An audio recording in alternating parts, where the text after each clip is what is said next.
Father, we rejoice in your strength.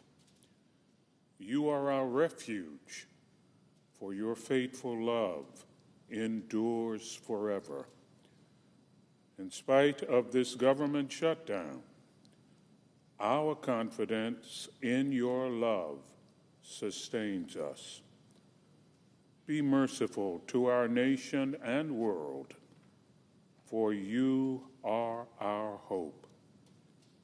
Lord, provide our lawmakers today with the music of your wisdom, that they may bring hope out of despair and joy out of sadness. Increase their faith, hope, and love, that they may receive your promises. Teach us all to trust in your prevailing providence, even in life's storms, because you are the God who saves us. Hasten the day when we can say, "This is the Lord's doing, and it is wonderful to see." We pray in your sovereign name. Amen. Will you please join me in the pledge? I pledge allegiance to the flag of the United States of America and to the republic for which it stands, one nation under God, indivisible, with liberty and justice for all. You thought I was going to be late, didn't you? Oh, were you here yesterday, too? I was here yesterday, too, yeah.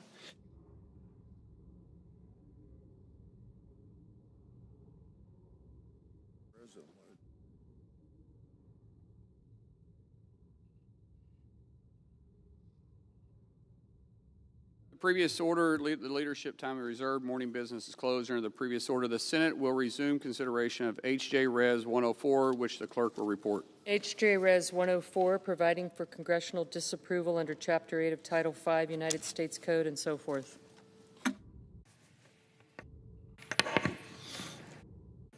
Mr. President. Senator from Iowa. Yeah. Monday of this week, I invited 8 of my colleagues to be briefed on an issue that we just found out about it from Deputy Director Dan Bongino. What we learned is very disturbing and outrageous. Political conduct by the Biden FBI. As most of you know, this year, Senator Johnson and I made records public relating to our investigation of Arctic frost. Arctic frost was the FBI investigation that became Jack Smith's electoral case against then-citizen Trump.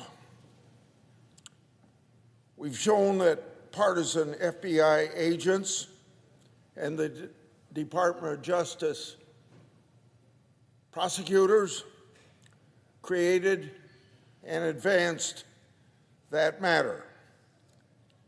And they did so in violation of FBI rules. We've shown the FBI expanded the investigation to almost 100 Republican groups and individuals, even including Charlie Kirk's Turning Point USA. And we've learned that Arctic frost included the targeting of at least 8 Republican senators, the same ones that I invited to that briefing. In 2023, Biden FBI sought and obtained cell phone tolling data about my colleagues' personal phones. We've been told the date range for that data was January 4th through January 7th, 2021. This is obviously an outrage Obviously, an unconstitutional breach, and Attorney General Bondi and Director Patel need to hold accountable those that are involved in that serious breach and wrongdoing. And I am confident that those two officials will do just that. Now, based on the evidence to date, Arctic frost and related weaponizations by the federal law enforcement under Biden was arguably worse than the Nixon Watergate scandal. I've also been informed that Arctic frost documents, like the ones targeting Republican, have been hidden in a prohibited access file. Now, let me tell you what I think prohibited access file is. It might be legitimate for national security. It might be legitimate for intellectual property. It may be legitimate for personal privacy of American citizens. But it should never be used what it was used for, to hide things from the public that would embarrass bureaucrats and government officials, and maybe even political officials. So, as I've made public through my oversight, when files are in a prohibited access file, they receive what the FBI calls a false negative search result on their database.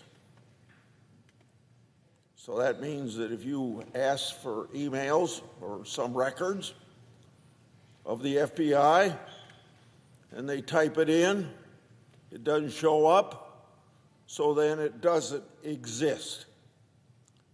Clearly, this impedes responses to congressional oversight and court cases. It allows for misconduct.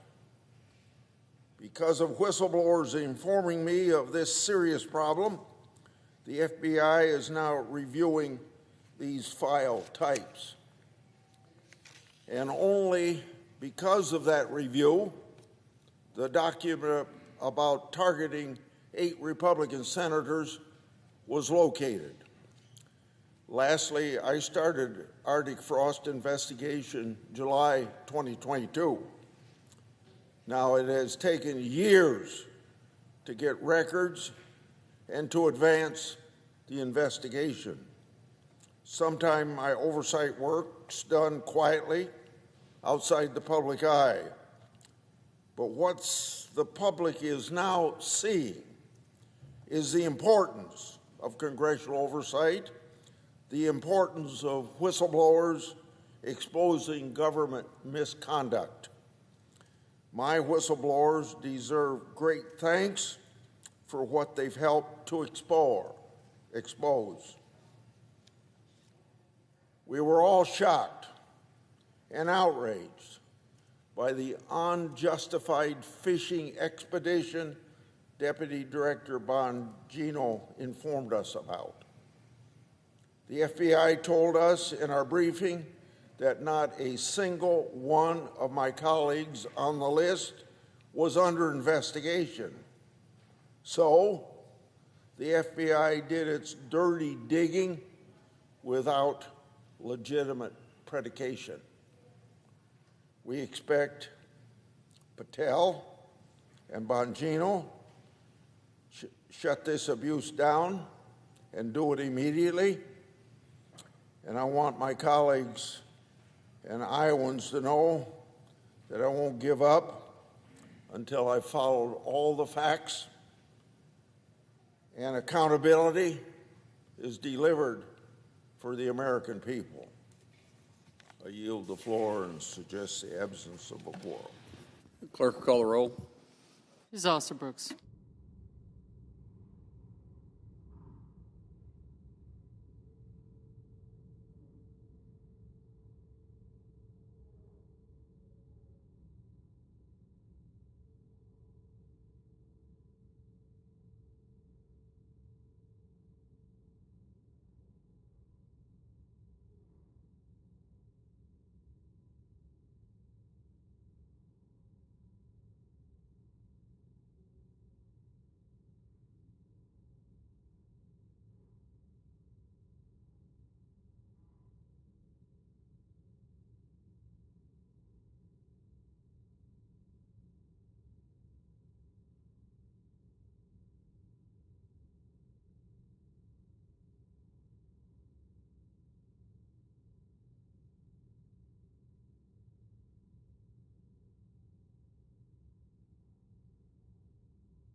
Mr. President, Democrat leader.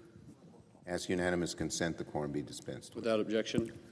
Mr. President, it's now been a whole week of Donald Trump's government shutdown, and the country is feeling the sting of Republican intransigence.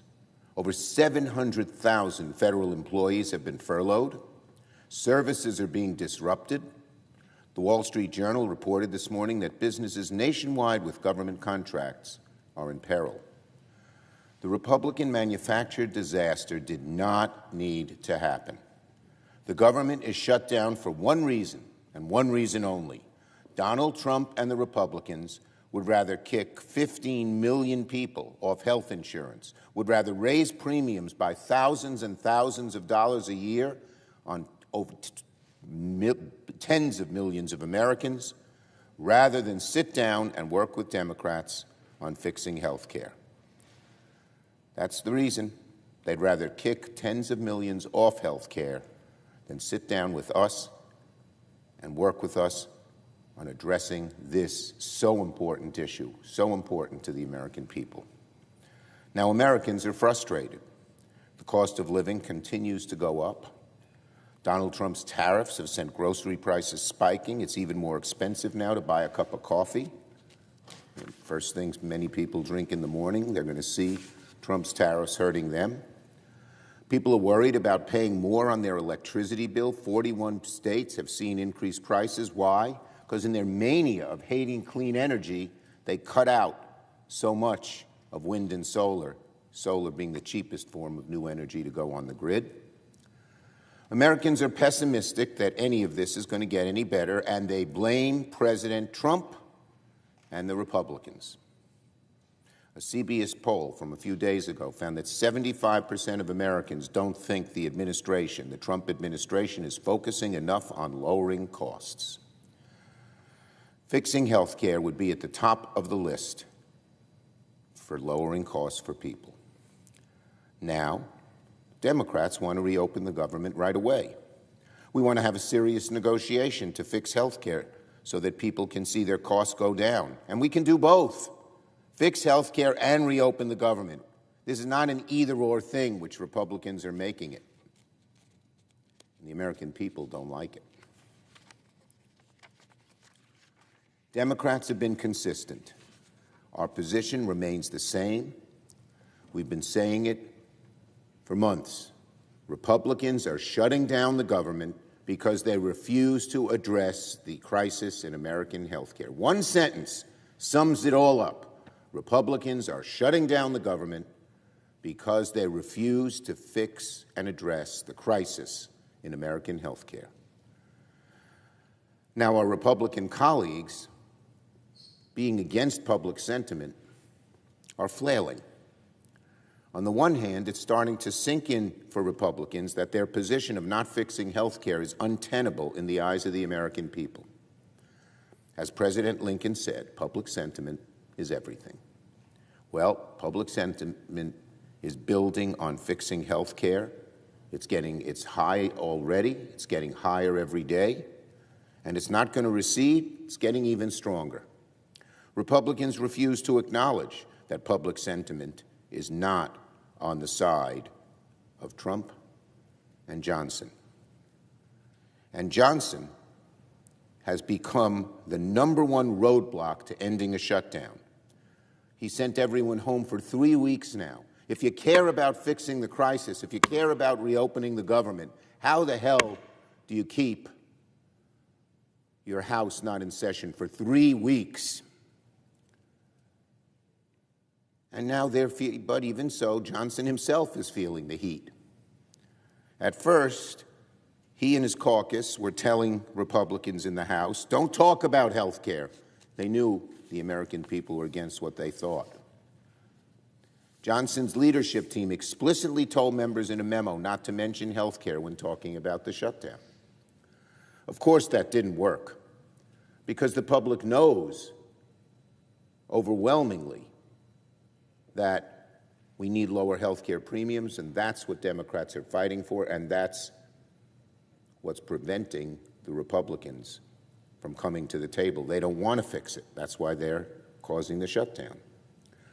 So, feeling the heat, Speaker Johnson held a press conference yesterday and said perhaps one of the most ridiculous things I've heard from Republicans in a long time. He said, "Look me right under the camera," said Johnson, I'll tell you very clearly, Republicans are the ones concerned about health care. As he did it, he couldn't look right into the camera. Deep in his subconscious, he knew he wasn't telling the truth. What he said was nonsense. He couldn't even look in the camera when he said this because he knows the American people don't buy what he's saying. Republicans are the ones who cut $1 trillion from Medicaid, who tried to repeal the ACA. 3 times we asked them to vote to sustain it after the new year. 3 times they voted it down. So that's first. And second, Donald Trump is making all these terrible threats led by the evil Mr. Vote. Trump is saying he's going to fire people en masse, saying that federal workers don't even deserve back pay, even though he signed the law guaranteeing back pay in 2019. Again, they're threatening, they're bludgeoning, they're using the American people, government workers, as pawns. But these kind of tactics from the administration are backfiring. Americans don't like being used as pawns, even if they're not one subject to being held hostage. They don't like watching it happen. And the American people know clearly that it's Republicans who are in charge. Republicans have the White House. They control the House and the Senate. So when people are laid off, when people are not paid, when people are not getting back pay, they know it's the Republicans trying to do it, even though they're using it to try and bully us. It's not Democrats who are threatening to fire people or threatening to withhold back pay. It's the Republican side, Donald Trump, saying all of this, and the American people know it and will blame them for these mass firings and chaos. The data is very clear that trying to use the public as political pawns will backfire for Republicans. And plenty of Republicans in Congress know this. That's why, behind closed doors, some Republicans are praying the administration tones down its threats, because these mean-spirited tactics by Russell Vogt aren't going to win in the court of public opinion or in the hearts and minds of Americans. Look, Republicans are tripping over themselves because they're divided on the core issue, fixing people's health care. When someone on the hard right, the hard right, Marjorie Taylor Greene, openly says Republican leaders are wrong and that we need to fix the premiums, that's how you know how deeply Republicans are split. Let me read what she said. Quote, this is Marjorie Taylor Greene, not Chuck Schumer. "I'm going to go against everyone on this issue," health care that is, "because when tax credits expire this year, my own adult children's insurance premiums for 2026 are going to double, along with all the wonderful families and hardworking people in my district. More Republicans should listen to her, because on this issue, she's right on the money." Meanwhile, Democrats' position hasn't changed. We urge our Republican colleagues to join us in a serious negotiation to reopen the government and extend ACA premiums. It's the right thing to do for the American people, and by doing it, we'll be able to quickly reopen the government before any more serious damage is done by the Republicans to our country. And finally, on nominations, Mr. President, today the Senate will vote to advance the nomination of Jennifer Mascott of Maryland to be a circuit court judge for the Third Circuit. I'll oppose Mascott's nomination because she does not seem to have any other qualification for the job other than this. She's a career loyalist, a sycophant to Donald Trump. She has no connections to the Third Circuit. She's never lived in Delaware. She's not even licensed to practice law in Delaware. In fact, her only link to the state is a beachside summer home. If you look at Mascott's resume, the only time she's ever really practiced law is the 2 years she worked in the Trump's Department of Justice. That's it. And you're putting her on the circuit court, one of the most important courts in the country? Well, the only reason Donald Trump's putting Mascott on the bench is because he thinks she will do whatever he wants from the bench. She'll be a total Trump sycophant. Not look at the law, not look at the facts, just look at Donald Trump and see which way he's nodding and follow it. This nominee is another Trump example. It's another troubling example of the Trumpification of the federal bench, where loyalists replace jurists and obeisance to Trump matters more than adherence to the law or precedent or even the Constitution. It's just like what we saw yesterday in the Judiciary Committee. Pam Bondi exposed herself as woefully unqualified to be Attorney General, but a supremely obeisant Trump deputy is what she is instead. She spent her time dodging questions, hurling insults, and, most importantly for Donald Trump, defending the president's interests more than anything else, even if the law or the facts or the truth pointed strongly in the other direction.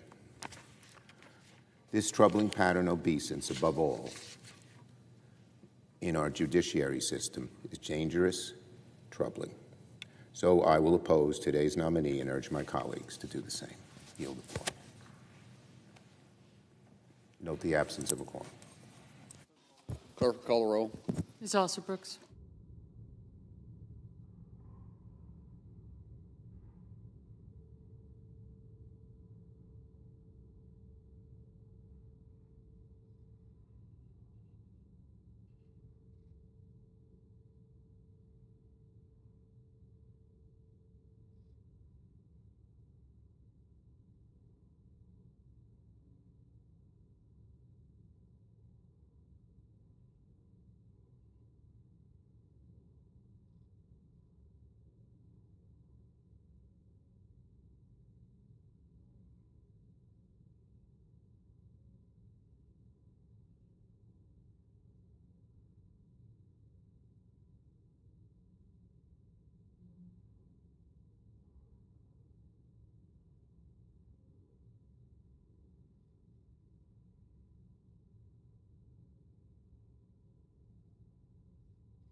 Mr. President.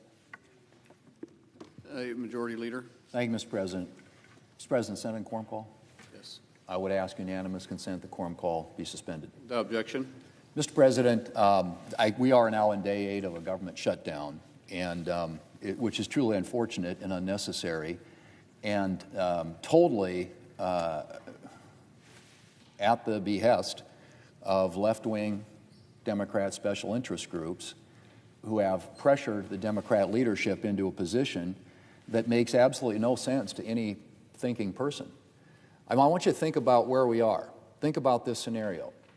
You have a bill passed by the House of Representatives over here in the Senate, 24 pages long, clean, short-term, nonpartisan, no policy writers, no Republican priorities, a clean resolution to fund the government, which there are 55 senators, 55 out of 100 senators are voting for the clean, short-term funding resolution that would open up the government.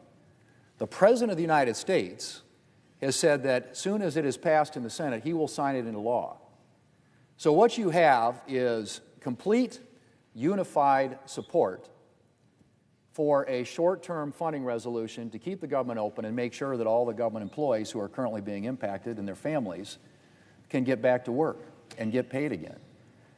And so it's always interesting when the Democrat leader comes down here and describes this fantasy world where the bill that they proposed, which would only get 47 votes here in the United States Senate, not even 50, not 51, not a majority, and certainly not the 60 that are necessary to pass consequential legislation in the Senate, it wouldn't get a single vote in the House of Representatives. So they've got a bill, a proposal, that they say keeps the government open, that can't pass the Senate, wouldn't pass the House, and wouldn't be signed into law by the President. You tell me who is responsible for the government shutdown. Republicans passed a bill in the House, over here in the Senate, 24 pages long, sitting right at the desk. We can pick it up and pass it today, send it to the President, who will sign it into law. The government opens up again. Or you can take this proposal the Democrats have, which has a $1.5 trillion in new spending, allows for free health care coverage for non-citizens, completely obliterates the $50 billion rural hospital fund that we put in place to support rural hospitals in this country who are struggling. And they think that would pass, doesn't pass here, doesn't pass the House, wouldn't get signed into law of the President. So just a logical person, think about this. Think about the juxtaposition of those two positions, and you tell me who is shutting the government down. We have a straightforward, simple proposition.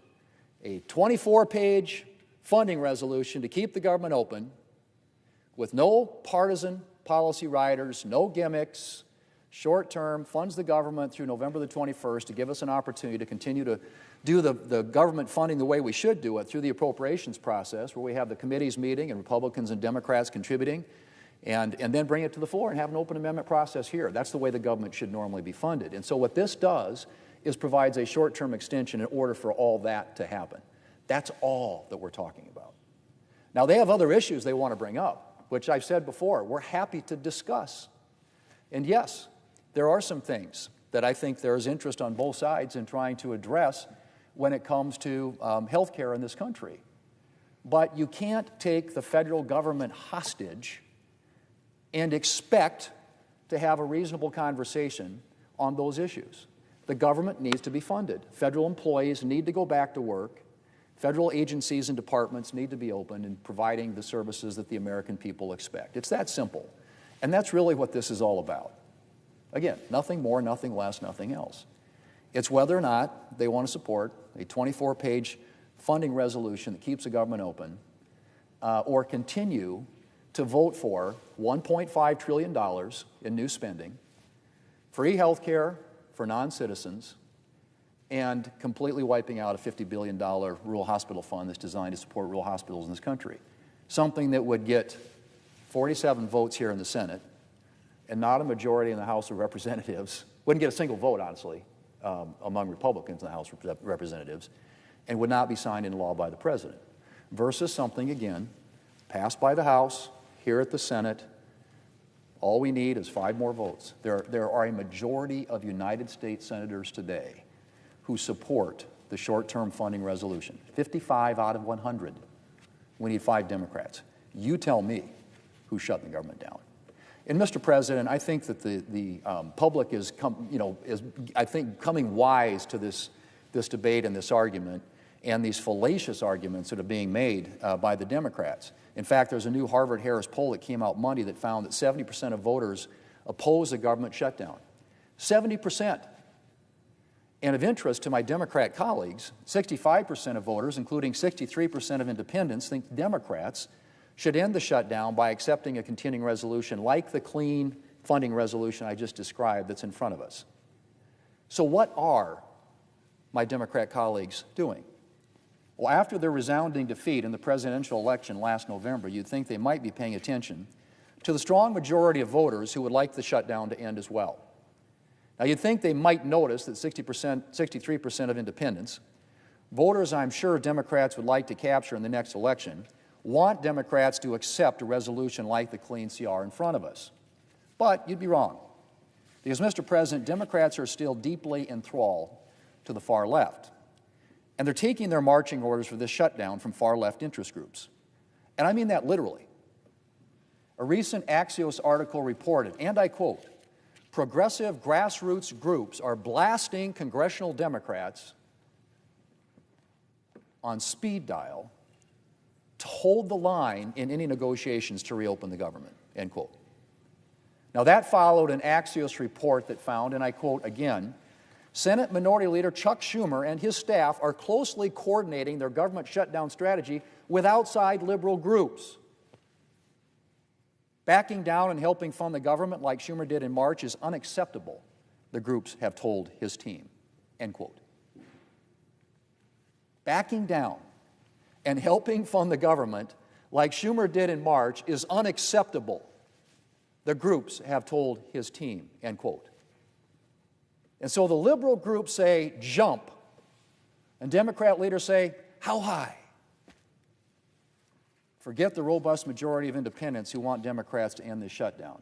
You know, Mr. President, back in the day, and by back in the day, I mean as recently as 6 months ago, the Democrat leader was a pretty passionate opponent of government shutdowns. Yeah, he was an opponent.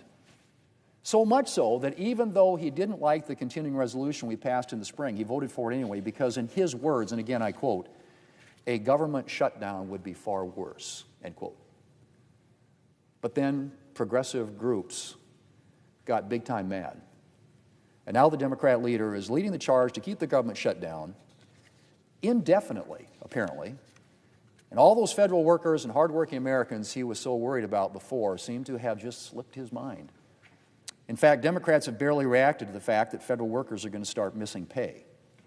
Mr. President, when we realized that we were going to need a continuing resolution to allow us more time to complete the fiscal year 2026 appropriations bills, Republicans wanted to do everything we could to ensure that there was no government shutdown, which is why we put forward a clean, continuing resolution with no Republican policies or partisan policy riders. We knew a shutdown would be costly and disruptive for hardworking Americans, and we were determined to ensure the Democrats had no reason to oppose our CR. But Democrats weren't deterred by the fact that there was nothing for them to object to in our bill, and they decided to oppose it anyway. Now, Mr. President, Democrats will get another chance this week to vote to keep the government open. And I hope that the Democrat leader and Democrat senators can summon up some of that concern they used to have about shutdowns and vote to reopen the government. At the very least, if the Democrat leader is too worried about his polling to vote to reopen himself, he could allow Democrat senators who do care about the functioning of our government to join Republicans to reopen. Mr. President, I yield the floor.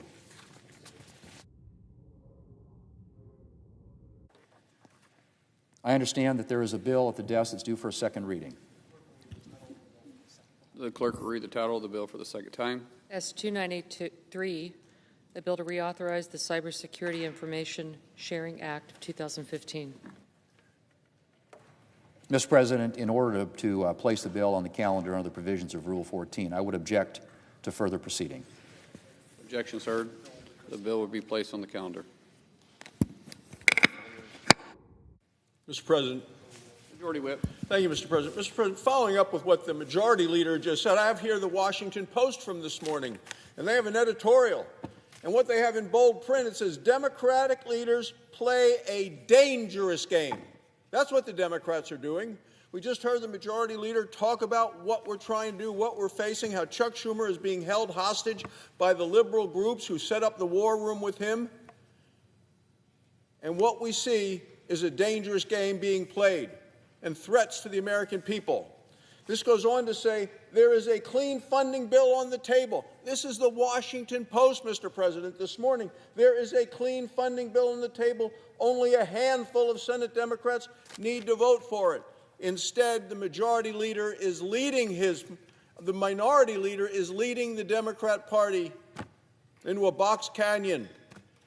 Can't get out. And it's a dangerous game, and it's not just dangerous for them, it's dangerous for the American people. That's where the danger lies. So I come to the floor, Mr. President, because the American people are facing an immediate crisis. And they know why.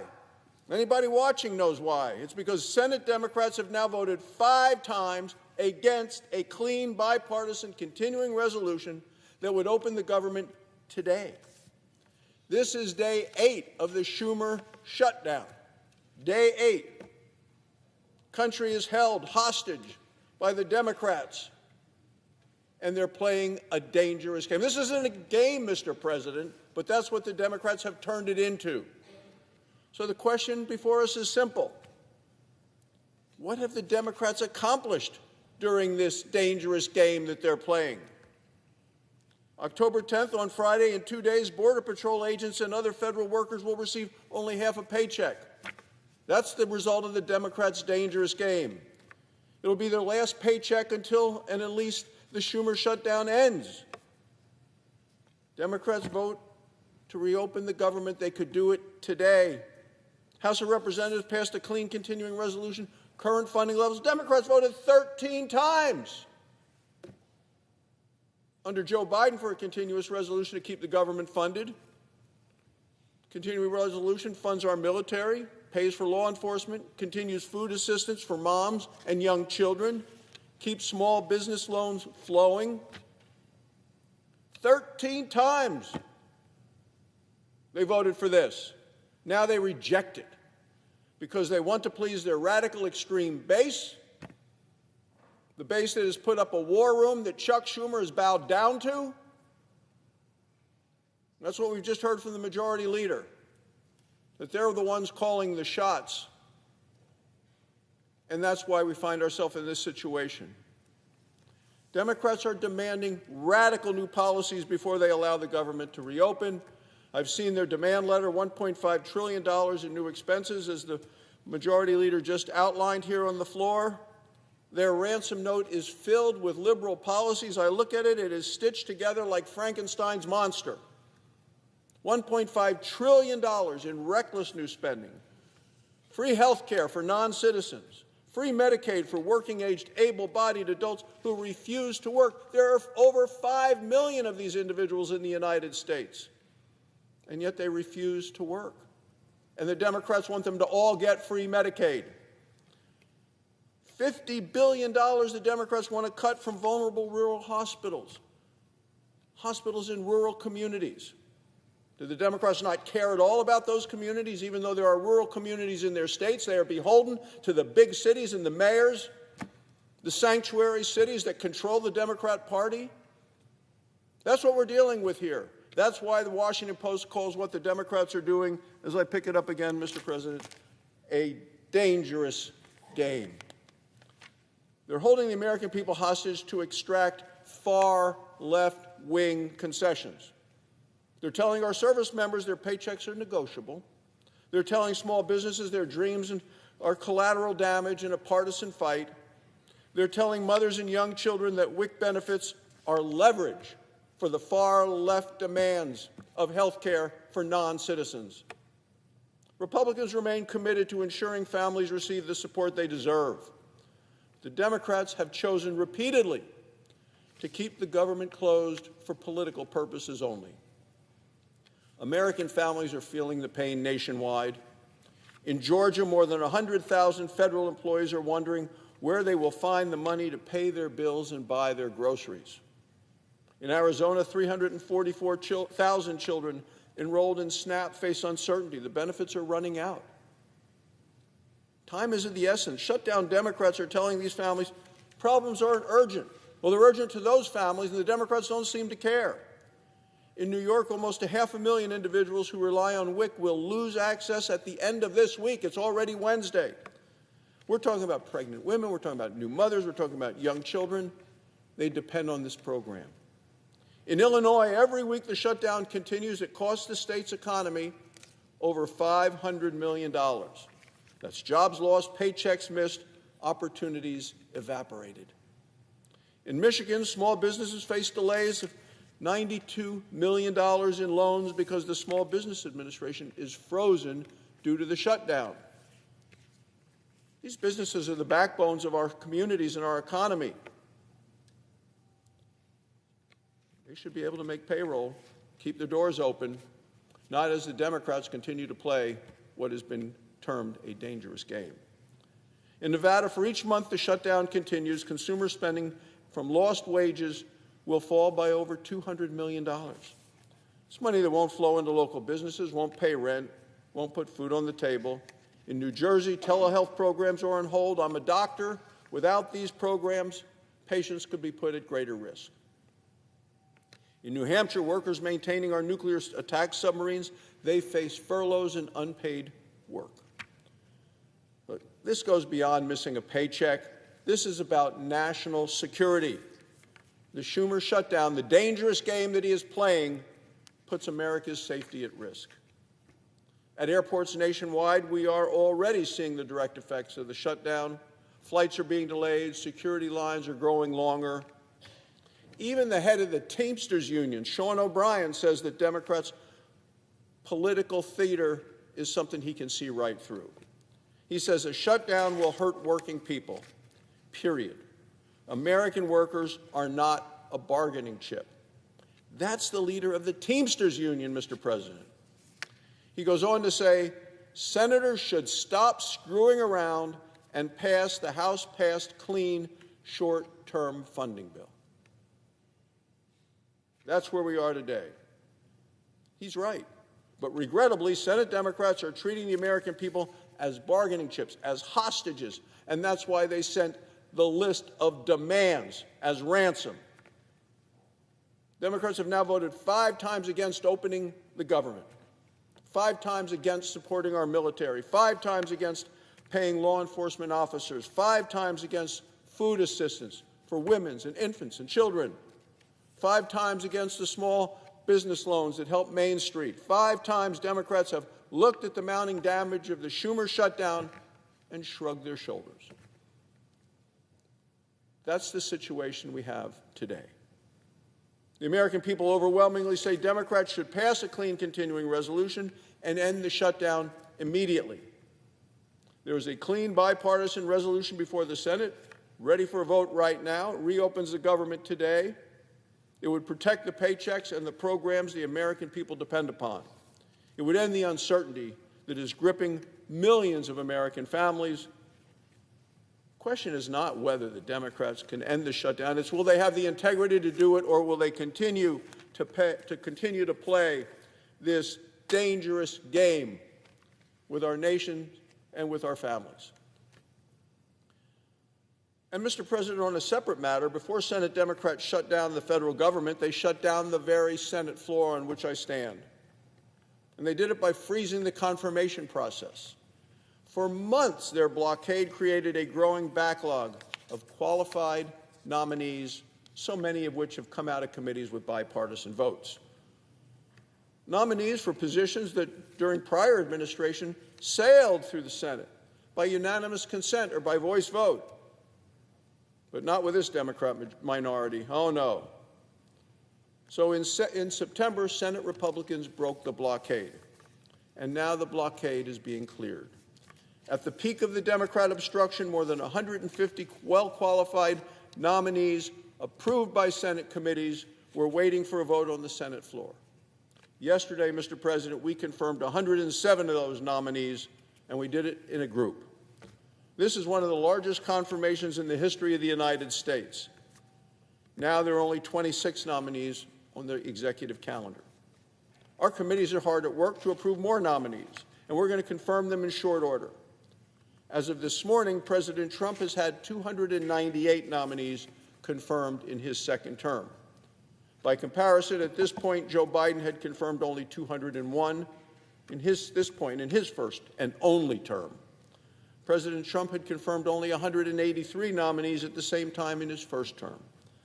So the Senate's constitutional duty of advise and consent is now back. President Trump now has his team confirmed and ready to be sworn in. From assistant secretaries to ambassadors, United States attorneys, the federal government is better positioned today to keep our nation safe and secure and prosperous. Senate Republicans are going to continue to work to get America back on track, no matter what obstacles the Democrats continue to throw in our path. Thank you, Mr. President. I yield the floor.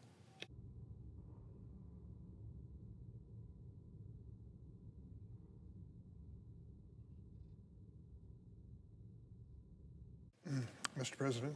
Minority Whip. Mr. President, I came to the floor a few minutes after Senator Thune, the Republican leader, spoke, and I missed part of his statement, but I think I heard most of it.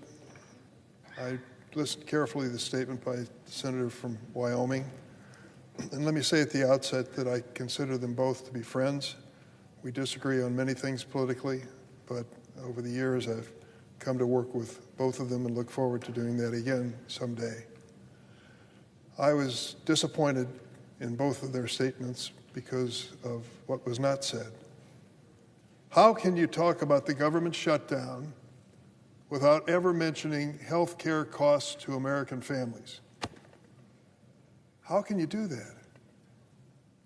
I mean, it's a situation where we understand, I hope, that the Democrats are not in this position for any reason other than to stop the dramatic increase in health care premiums that American families will face unless we do something and do it now.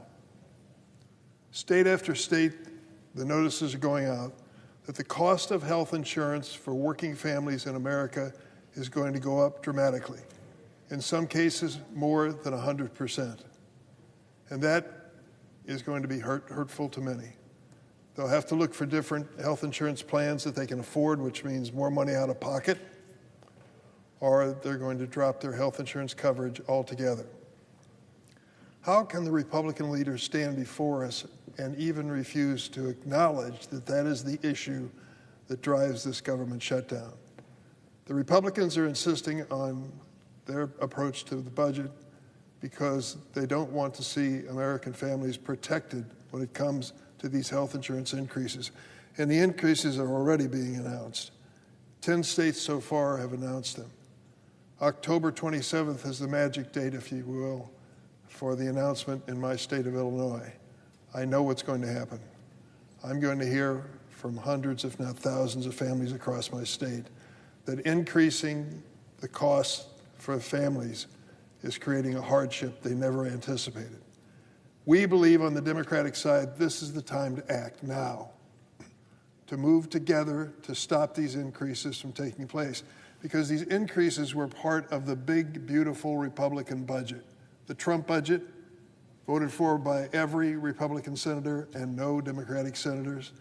The Trump budget, which of course he signed into law, that's what's leading to these increases, because the plans, the Affordable Care Act insurance plans, are no longer going to enjoy a subsidy, a tax credit, to help families pay the premiums, and that's why the cost is going to go up so dramatically.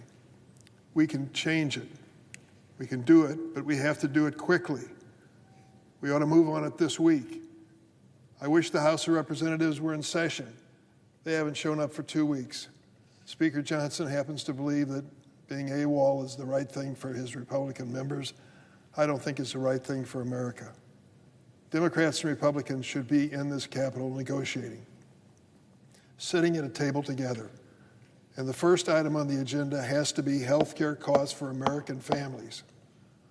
All this talk about dangerous game and radical left policies and managements, it is not a radical left idea that a working family ought to have affordable health insurance. It is basic in America.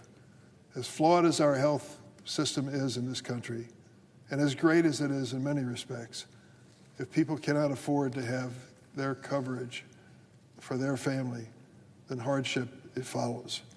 That's the real reason. You say, well, what about the cost? Remember, this is an administration that wants to give $20 billion to Argentina. $20 billion this president's planning on giving. I'm worried more about 20 million Americans who will lose their health insurance if we don't do something and do it quickly. The American people get it. This issue has gone from the Beltway to the backyards of America. People know that this is coming, and they're worried about it, and they should be. They want us to do something, and they want it done now. And we are making the fight on this continuing resolution because it is timely, and we need bipartisan support to pass it. So let's do something positive in a bipartisan way. And dealing with the cost of health insurance is my approach that I would suggest. Let me take this to another issue that is near and dear to my heart, and that's what's happening in my home state of Illinois. We all know the popular quote, when someone shows you who they are, believe them the first time. Or in President Trump's case, if a person shows you who they are 1 million times over, believe them. President Trump has shown us his unlawful and inhumane priorities over and over again, city after city. He continues to deploy militarized immigration agents and National Guard troops to more American cities purely for political theater. He wants America to talk about the Texas National Guard in Illinois, not about health care costs facing American families. But it's not going to work. Unfortunately, the men and women of the Texas National Guard who are in the state of Illinois as of yesterday have been sent off on a political assignment, political theater. Instead of working to find a bipartisan way to reopen the government, lower the cost of health care, President Trump is focused on scoring points against his perceived enemies. Just yesterday, 200 or 300 members of the Texas National Guard joined federal law enforcement officers in Chicago, along with President Trump's loyal FBI Director, Kash Patel. The truth is that the arrival of the Texas National Guard and the FBI Director will not make Chicago safer. It will only escalate the unnecessary and dangerous situation this president himself has created. I still can't get the image out of my mind from 2 weeks ago when the ICE officials in full combat gear carrying long rifles were marching down Michigan Avenue. It was a hateful effort that is used to provoke people into strong emotional feelings. This administration's unlawful use of military resources to police American cities makes our country less safe, and it's a mistake that will be remembered in the history books. I pray that the court system will respond accordingly as they did in the case of Oregon in Illinois when the hearing tomorrow is brought before the federal judge. Deploying the Texas National Guard without the consent of Illinois elected officials is, in my estimation, unnecessary and unlawful. The Posse Comitatus Act expressly forbids the use of our nation's military for civilian law enforcement unless expressly authorized by statute or the Constitution. National Guard personnel do not deserve to be used by the president's political pawns. And let me say and make it clear, as much as I regret the decision by the Texas governor to send his National Guard troops into Illinois, and as much as I want them to leave immediately, I do not make those statements at the expense of the individuals who are in the Guard and volunteered to serve their state and nation. The same thing is true with the federalized Illinois National Guard. They are doing what they are ordered to do, as according to the military standards. But the bottom line is, we all know they are not fighting crime. If the Trump administration truly wants to help Chicago, and I don't believe they do, and Illinois, it won't defy our elected leaders. It will work with us. It would restore millions of dollars it suspended, the Trump administration suspended, in crime prevention and public safety grants. Instead, this administration has chosen to use America's military to create chaos and sow fear in our cities. We all agree on the importance of reducing crime and making our communities safer. The president claims his aggressive immigration raids and threats to deploy troops are to help get violent criminals off the streets. I come to the floor 2 straight days, and this is the third, to condemn what happened last week in the city of Chicago on Tuesday. A South Shore apartment building was raided in the middle of the night. Doors were crashed down. Families were rousted out of their bedrooms, many of them brought out to the street and questioned as to whether they were in America legally. Some were American citizens, we don't know how many, and we certainly don't know if there were any criminals found as a result of that. No report. But we do know this: what happened on that street on that night was not the way America does business and shouldn't be. It was to terrorize these families with no warrant for their arrest and no suspicion that they had committed crimes, simply because they looked Hispanic and maybe looked like foreigners, I'm not sure. This action was taken against them. These attacks are part of Stephen Miller's personal agenda for mass deportation at any cost. They've pulled FBI, DEA, and ATF agents from their assignments, important assignments to stop narcotics and other things, to carry out the president's immigration agenda. They've stopped working on fighting crimes like terrorism, gun violence, human trafficking, and drug smuggling, to land a helicopter near a building in Chicago and to bring 30 families out into the street in the middle of the night.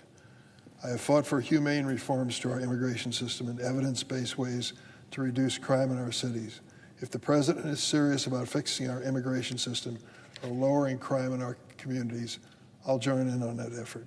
But sending in militarized federal immigration agents and National Guard troops to our communities is not the way to do it. These actions have accomplished what I believe is the President's true intention, sowing fear in the hearts of our communities, especially our immigrant communities, and consolidating the President's power in Washington. The actions taken by this administration undermine the very fabric of America, a nation that was founded on the belief that all people should be free from tyranny. I remember a time when every member of Congress would have risen in outrage if the administration attempted to use the military unlawfully against the cities and communities and states that they represent. Unfortunately, this time has passed. There's nothing but silence from the other side of the aisle. Congressional Republicans are content to stand aside in abject servility to this president as he tramples the Constitution. But Americans should not stay silent. People across Illinois are peacefully making their voices heard and letting this administration know the attacks on our city will not go unchallenged. As a senator from Illinois, I'll do everything in my power to hold this administration accountable for their unlawful actions. They may think this is a diversion of attention from the basic issue of controlling health care costs and helping working American families afford their health insurance. I think it's much more. It is a threat to our republic and our Constitution, and I hope that others will join me in condemning this activity. I yield the floor.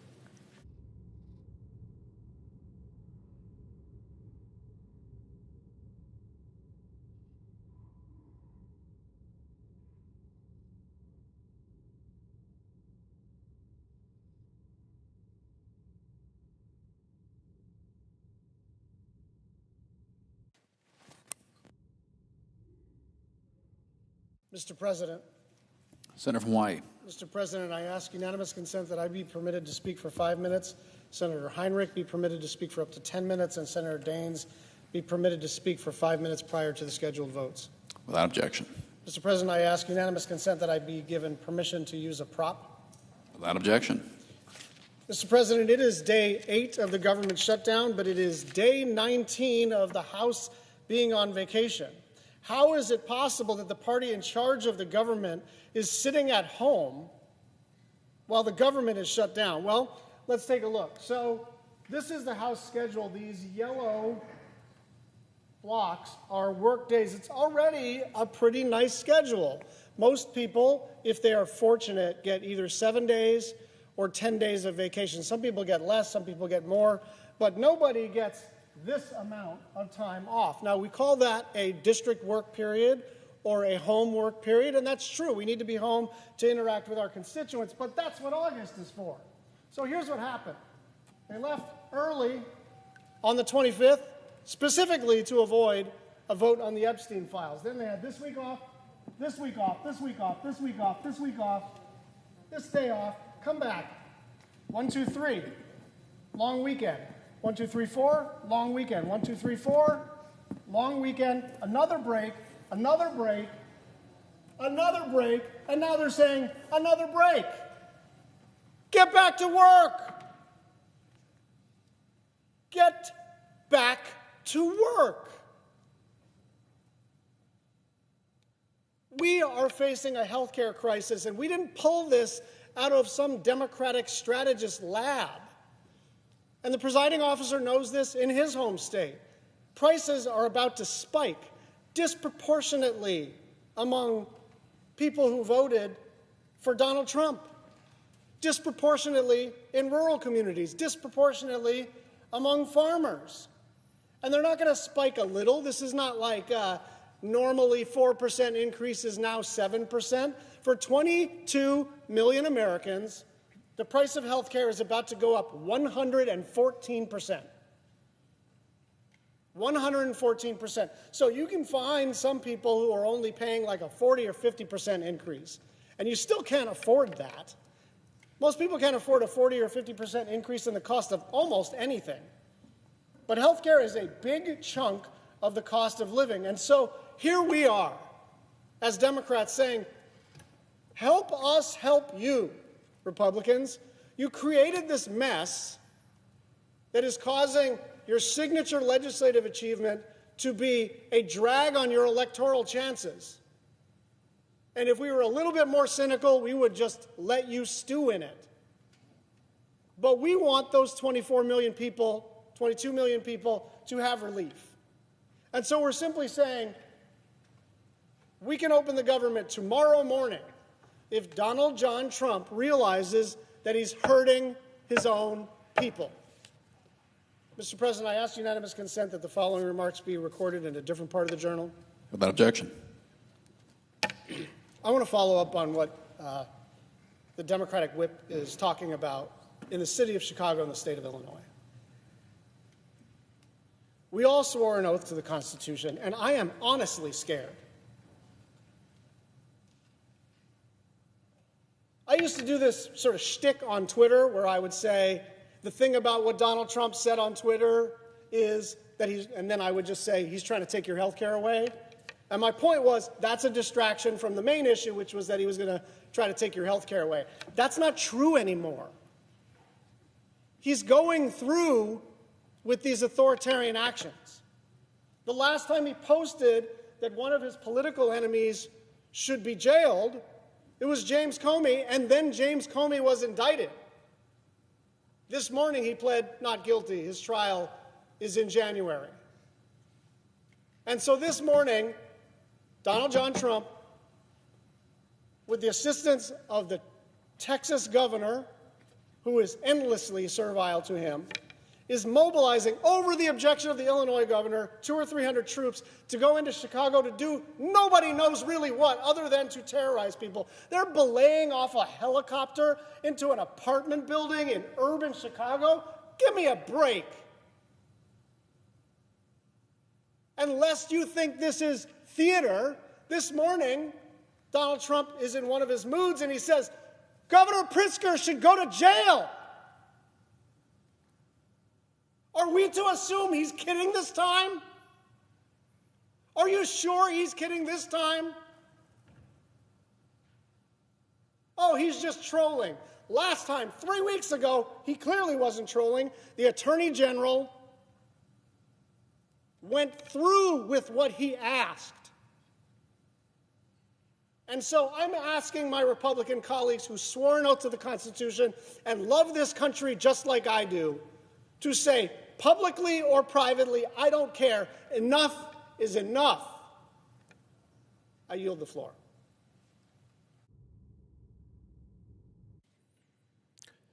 Mr. President.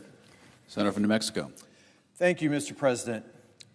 There is a national monument in New Mexico that is extremely important to me and our community. It's called the Organ Mountains Desert Peaks National Monument. And it has rocky spires that jut into the sky and preside over bustling communities in southern New Mexico. It's also home to nearly 250 archaeological sites, including some of the earliest Native American heritage sites in North America, and places like Shelter Cave, Conklin Cavern, and the Aden Lava Flow Wilderness. This January, the Bureau of Land Management issued its most recent monument management plan for Organ Mountains Desert Peaks. It sets out in this plan how the land will be used over the coming decades. And it came after years of engagement with public land users. From comment periods to public meetings to feedback sessions, input from public land users is the heart of how we administer our public lands across the country. In the end, land use plans like this one take time and are the result of hundreds, even thousands of people's work that deserves respect. And that's why I'm here. Beginning this week, the Senate is voting on 3 resolutions of disapproval on resource management plans prepared by the Bureau of Land Management. Now, resource management plans are a pretty simple idea. Every decade or two, public land managers look at a region as a whole and figure out how to balance all the competing different uses of public land across that landscape. They figure out where recreation should be prioritized and where prime game habitat should be protected. They figure out what land should be available for uses like grazing or oil and gas production. They identify important cultural sites and historic resources that deserve our protection. And they also determine which land use requirements can be eased for things like pipelines or transmission lines. They do all of this with the input of local communities, recreation businesses, public land users, tribal governments, energy developers, and more. But I'm here now because Republicans want to rescind these land use plans through the Congressional Review Act. And by doing that, they brush away all of the local voices and community input that went into making these plans. Imagine telling tribal communities that their opinion no longer matters on their ancestral lands. Telling hunters that their opinion no longer matters on the lands they used to fill their families' freezers. Telling hikers that their opinion no longer matters on the routes that they know like the back of their hand. Telling local communities that the way their land is used is no longer of importance. Telling all of us that our voices do not matter when it comes to the very lands that are our American birthright. And here's the thing, they're doing it across the board on every resource management plan since 1996 without even admitting it. So let me walk you through what they're hoping that you won't notice. First, it's important to understand that resource management plans affect nearly every use on public land, from bird watching to coal mining. These plans get a whole rewrite every few decades, but in between, smaller amendments are made to address specific places and specific uses that need to be updated. These amendments are the normal way for new administrations to change plans that they disagree with, until today. Now, instead of using the usual amendment process, which involves all of those same stakeholders, Congress is voting to outright overturn and repeal these plans. Until today, Congress had never, ever used a congressional resolution of disapproval to change or overturn a land use plan. That's because no administration has ever considered these land use plans to be quote-unquote rules under federal statute. So let me say that again. No administration, none, since the Congressional Review Act was passed in 1996, has ever treated land use plans as rules. So here's what that means legally. No land use plan has been submitted to Congress, a legal requirement for rules. It's never happened. And because the Congressional Review Act prohibits rules from going into effect until 60 days after they are submitted to Congress, and no administration has ever submitted one, then every land use plan after 1996 never legally went into effect. And if they never went into effect, then all of the leases and permits and rights of way that flow from those plans may not be legally valid. That means that every grazing permit, every energy right of way, recreation permit, outfitter guide permit, timber sale, even oil and gas lease issued under a plan finalized after 1996 could be litigated. Every single one. That's bad. And it's not just because it's unprecedented, but because the actual impacts on real Americans could be devastating. For the country, it means potential chaos and uncertainty about what areas are protected on public lands. One of the resolutions under consideration this week is for a land use plan in Alaska. And a vote for that resolution would mean that the Ambler Industrial Corridor will be built. This is a 211-mile private access road that would destroy some of Alaska's wildest habitat and waterways to produce minerals, all for a foreign company.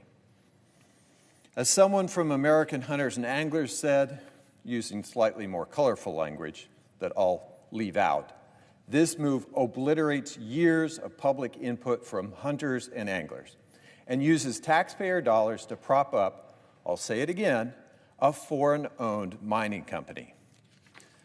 The headline describing this road in Outdoor Life magazine reads, the Ambler Road project would jeopardize one of the last great wilderness hunts in America.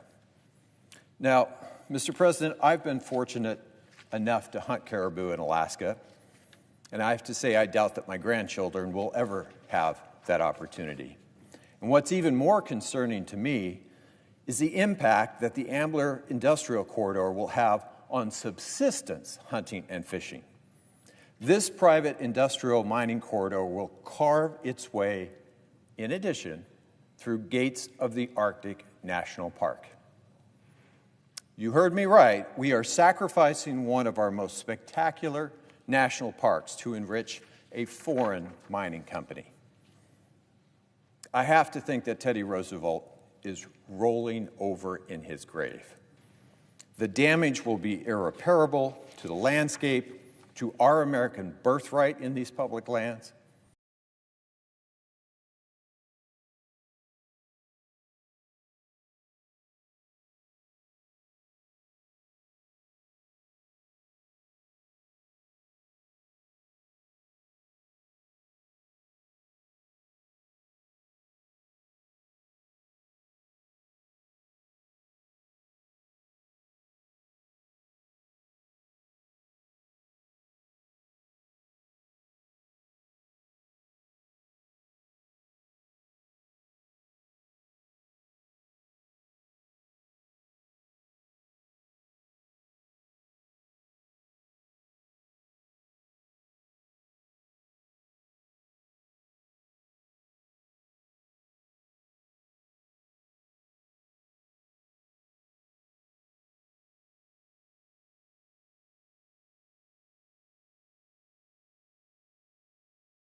United States.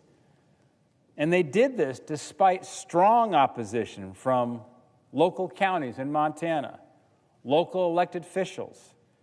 In fact, the entire Montana congressional delegation and the governor of Montana himself Greg Gianforte. In fact, Governor Gianforte specifically requested that the BLM director withdraw that proposed amendment during the BLM's official, quote, governor's consistency review, and Biden's BLM ignored him. And when the governor submitted an official appeal to Biden's BLM director, our governor was rebuffed. This lack of respect for Montana's local and statewide elected officials cannot be ignored. It will not be ignored, and it's going to get changed and reversed today with the passage of the CRA. Let's be clear what this Resource Management Plan amendment is and what we're doing today with this Congressional Review Act. The RMPA is an attack on Montana jobs. It's an attack on Montana communities. It's an attack on Montana's energy production. It's an attack on Montana's economy. What today's resolution does is it rolls back officially Biden's war on Montana coal, and it does not affect the underlying resource management plan. What we're doing today is we are disapproving of Biden's ill-conceived amendment and nothing else. This CRA does not prohibit the BLM from issuing a new amendment. The CRA simply prohibits the new administration from issuing a substantially similar coal amendment, and in this case, that means they can't permanently prohibit any new coal development. Today, you may hear from the other side of the aisle that the sky is falling. That is absolutely not true. What we're doing today is righting a wrong, something the Biden administration slipped in after the election, and we're grateful that we were paying attention. We're going to right this wrong. A midnight Biden rule that was issued without the support from the state of Montana.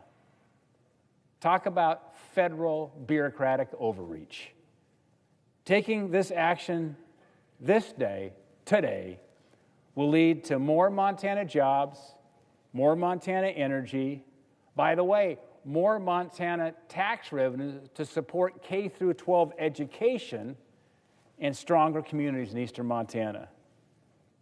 I urge my colleagues to again, like we did last night with the procedural vote, to support with this final vote Montana jobs, Montana communities, and to vote yes on its passage.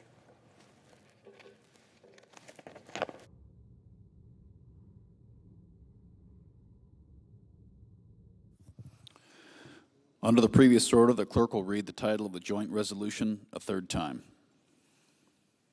HJ Res 104, joint resolution providing for congressional disapproval under Chapter 8 of Title 5 United States Code and so forth. The question occurs on passage of the joint resolution.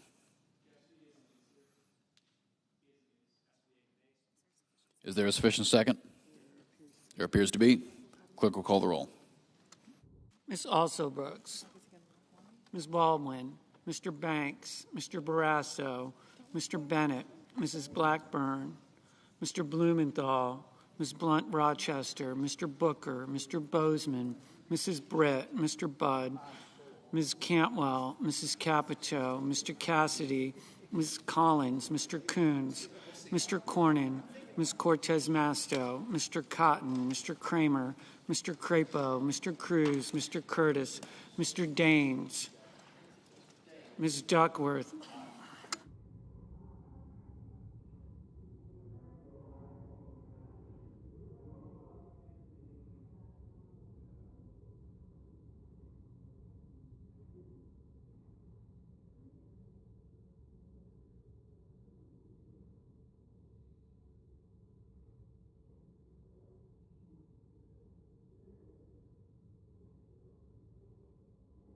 Mr. Durbin, Ms. Ernst, Mr. Fetterman, Mrs. Fisher,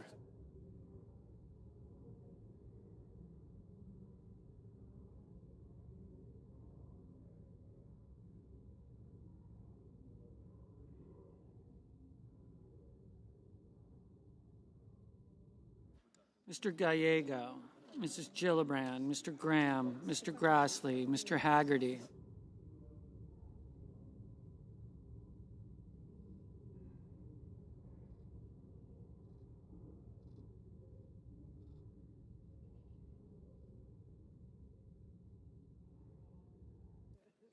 Ms. Hassan, Mr. Hawley, Mr. Heinrich, Mr. Hickenlooper, Mr. Rono, Mr. Hoven,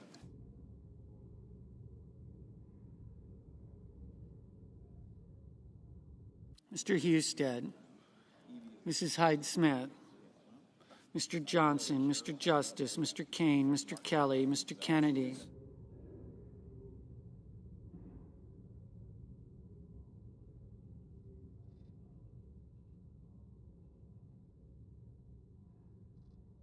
Mr. Kim, Mr. King, Ms. Klobuchar, Mr. Langford, Mr. Lee, Mr. Lujan, Ms. Lummis.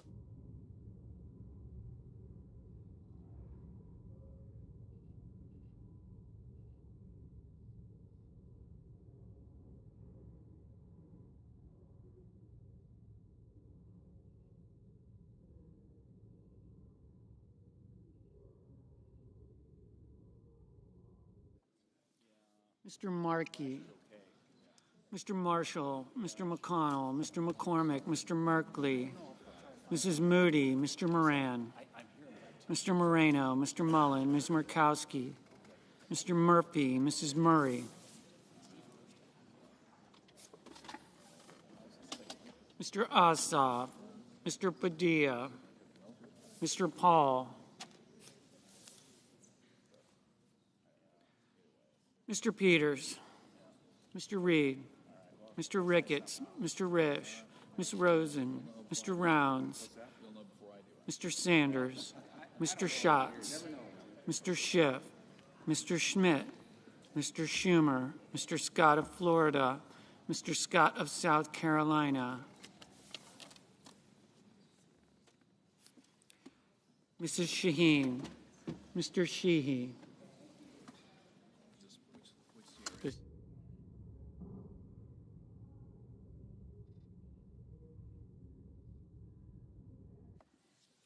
Ms. Slotkin, Ms. Smith, Mr. Sullivan, Mr. Thune, Mr. Tillis, Mr. Tuberville, Mr. Van Hollen, Mr. Warner, Mr. Warnock, Ms. Warren, Mr. Welch, Mr. Whitehouse, Mr. Wicker, Mr. Wyden,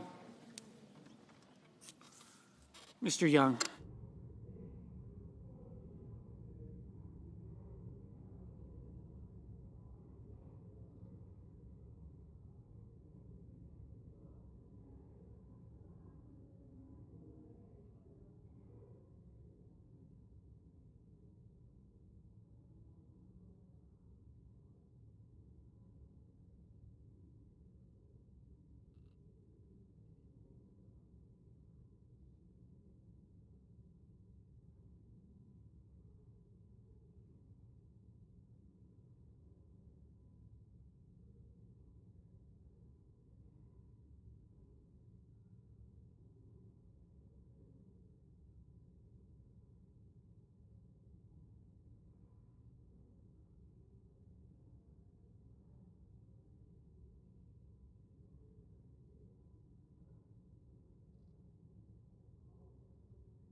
Senators voting in the affirmative: Barrasso, Bozeman, Britt, Collins, Daines, Ernst, Hoeven, Johnson, Justice, Marshall, Schmidt, Sheehy.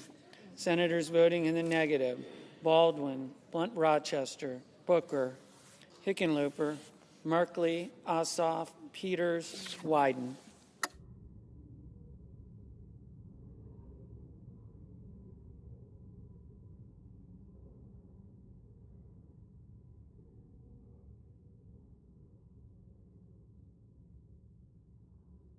Ms. Cantwell, no. Mr. Scott of Florida, aye.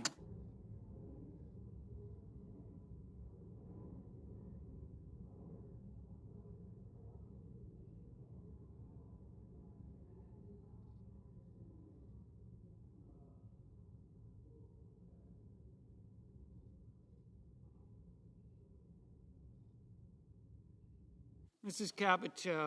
Capito, aye.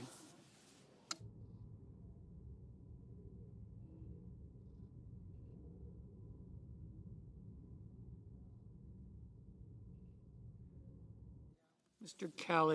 Kelly, no.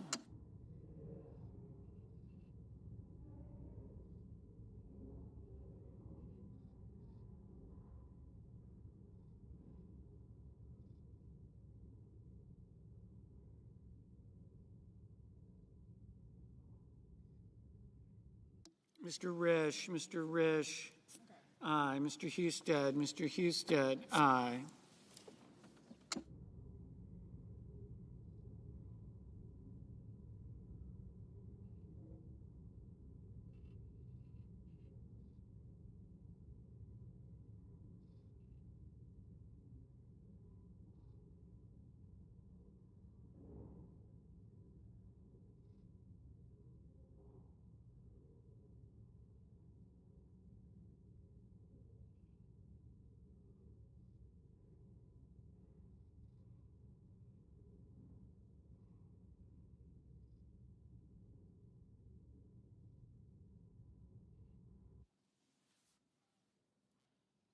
Ms. Cortez Masto, no.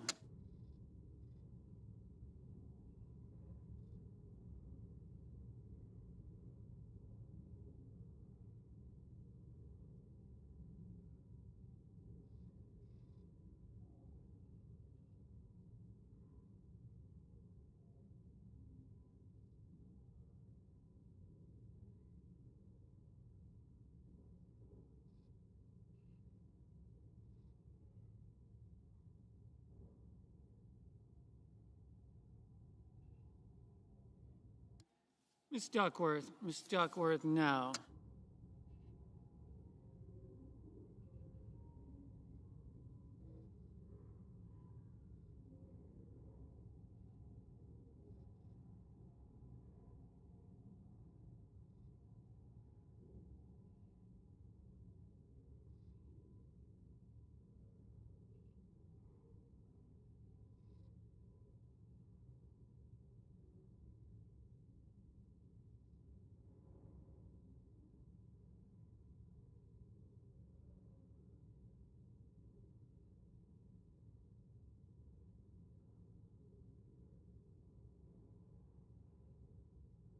Mr. Fetterman, no.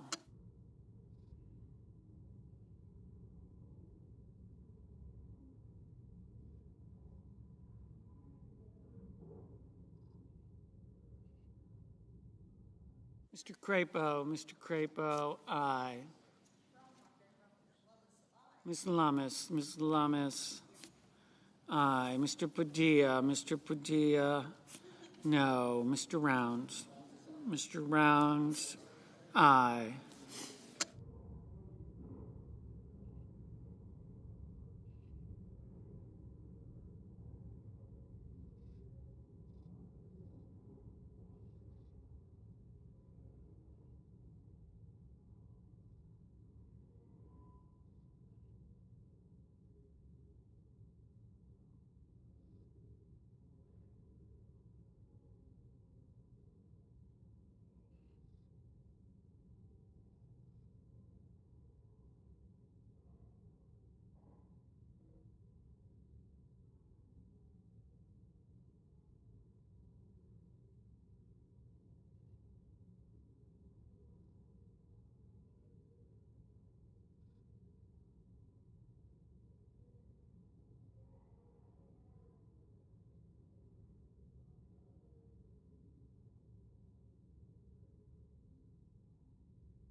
Ms. Murkowski, aye.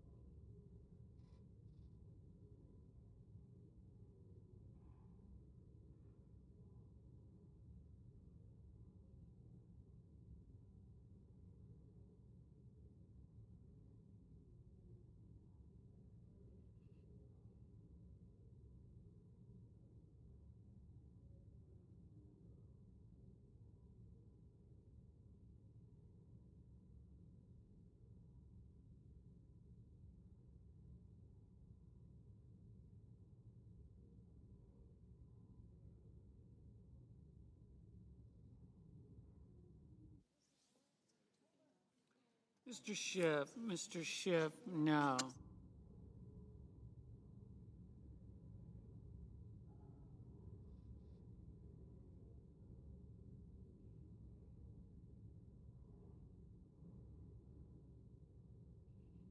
Mr. Kane, no. Mr. Murphy, no.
Mr. Cornyn, aye.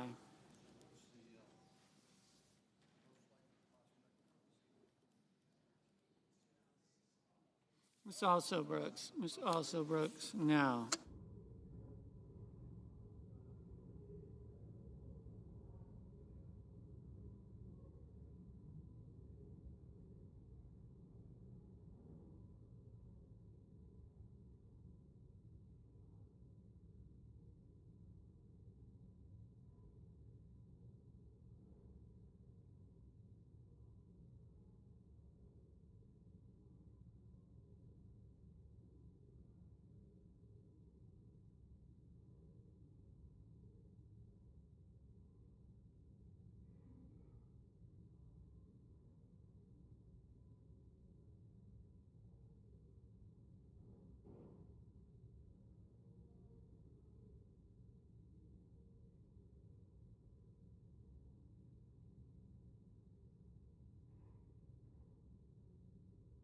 Ms. Hirono, no.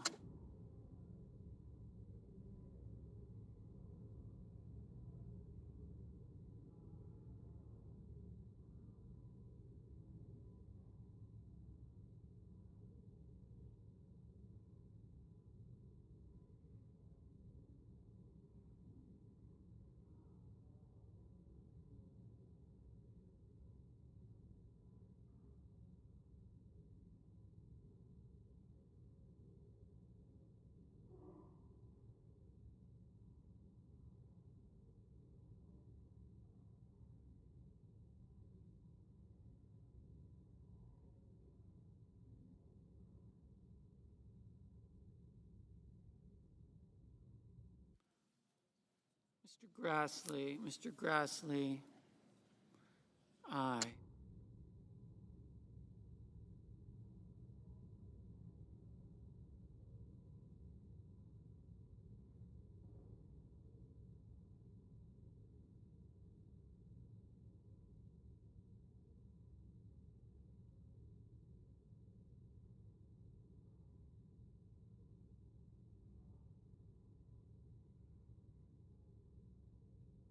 Mr. Durbin, no.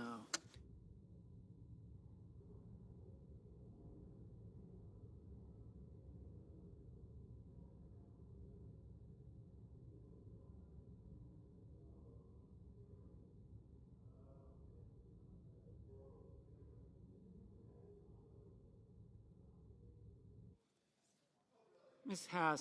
Hassan, no.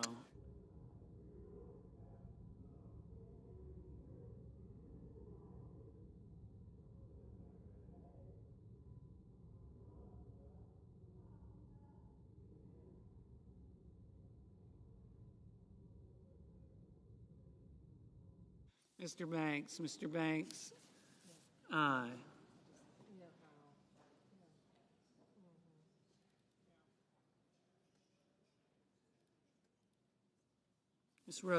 Ms. Rosen, no. Mr. Gallego, no.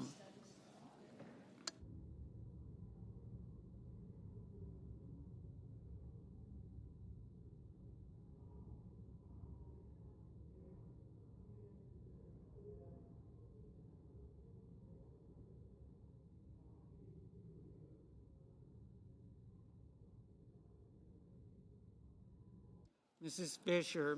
Fisher, aye.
Mr. Curtis, aye.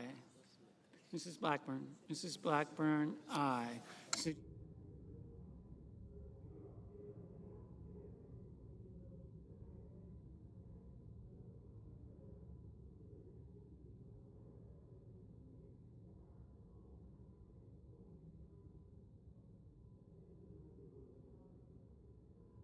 Mr.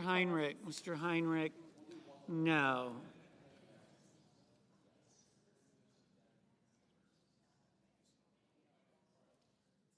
Mrs. Moody, aye. Mr. McCormick, aye.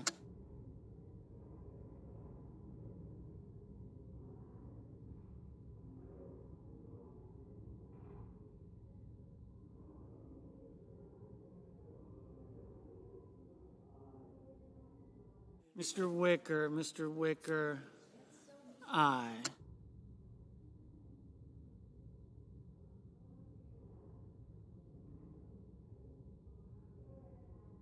Mrs. Gillibrand, no. Mrs. Hyde Smith, aye.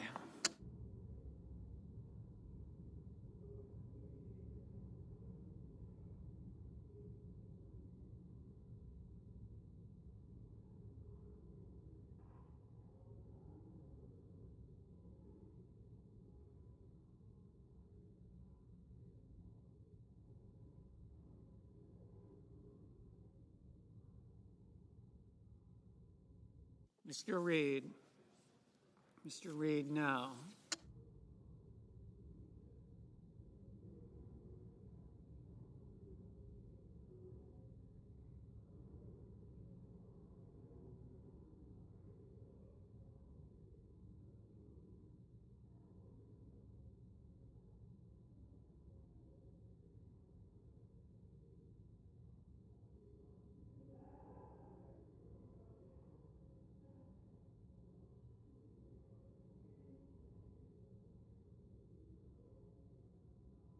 Mr. Lujan, no.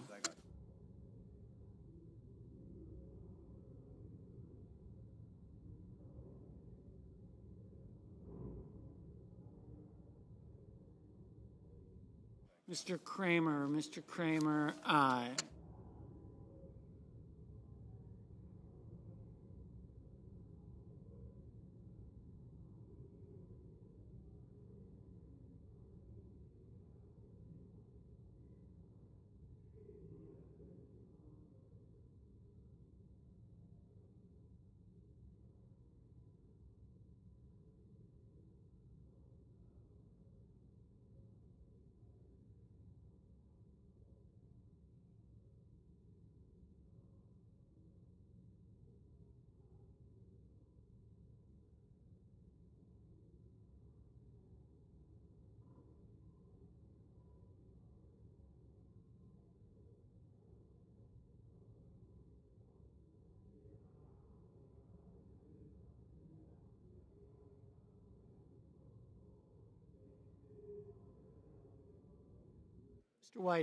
Mr. Whitehouse, no.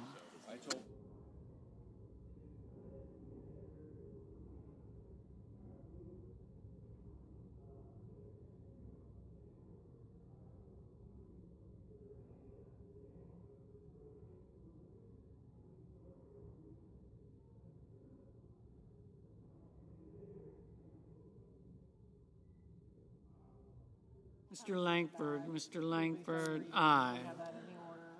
Mrs. Shaheen, no.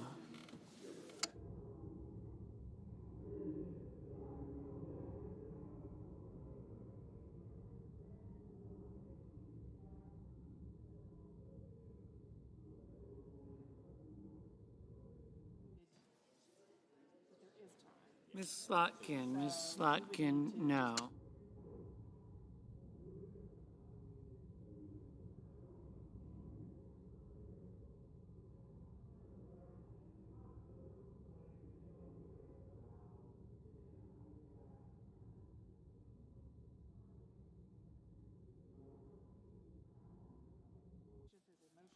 Mr. Budd, aye. Mr. Ricketts, aye.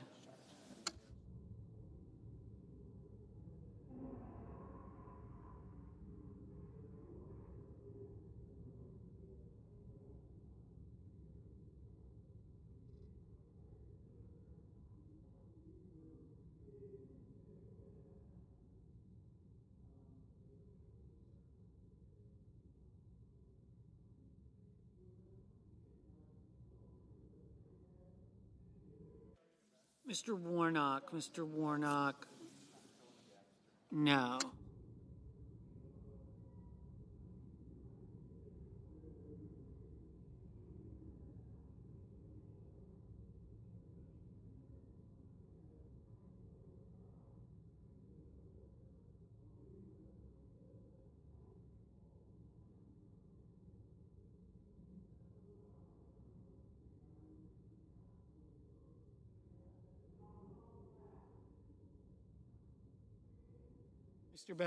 Mr. Bennett, no. Mr. Paul, aye.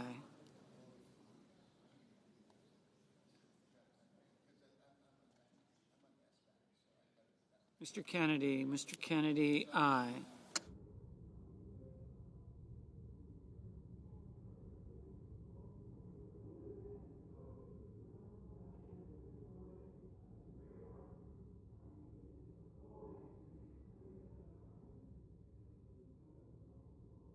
Mr. Sullivan, aye.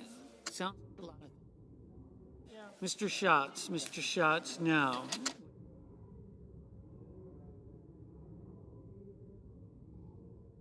Mr. Young, aye.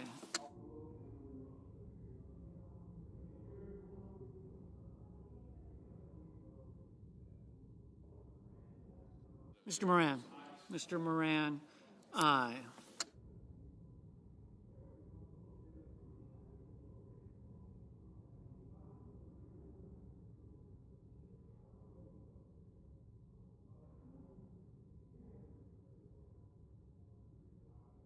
Mr. Haggerty, aye.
Mr. Thune, aye.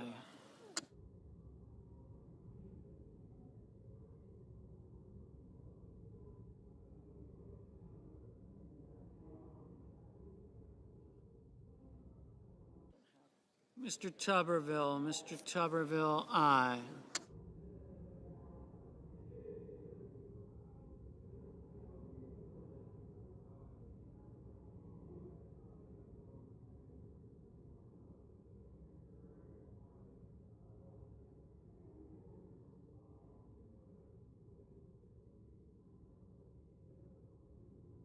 Mrs. Murray, no.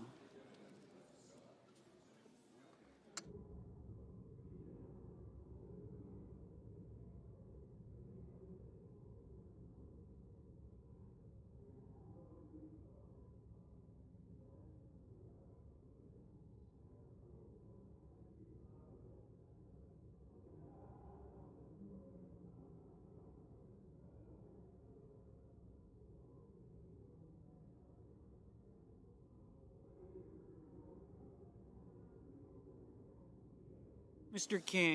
King, no. Mr. Warner, no.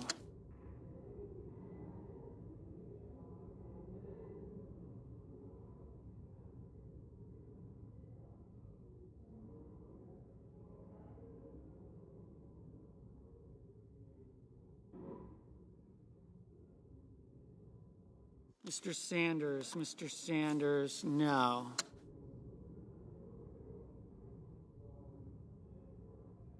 Mr. Moreno, aye.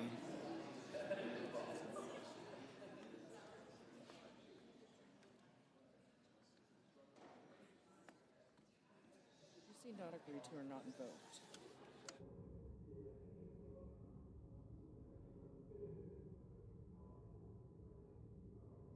Ms. Warren,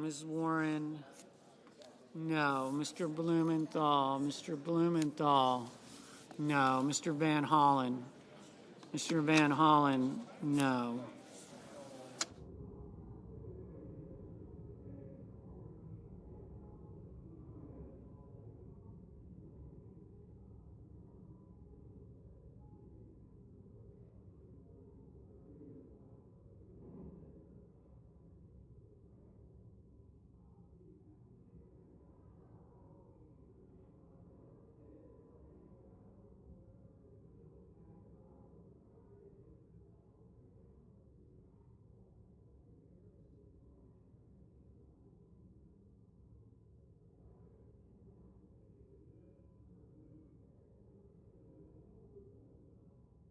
Mr. Kim, no. Mr. Schumer, no.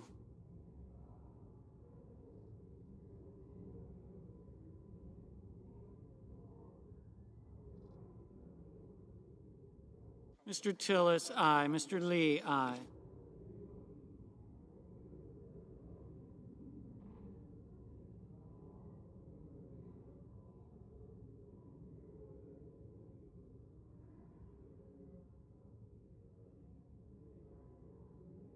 Mr. Cotton, aye. Mr. Graham, aye.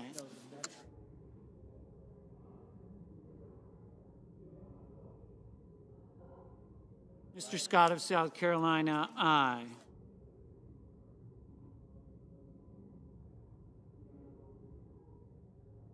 Mr. McConnell, aye.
Ms. Smith, no.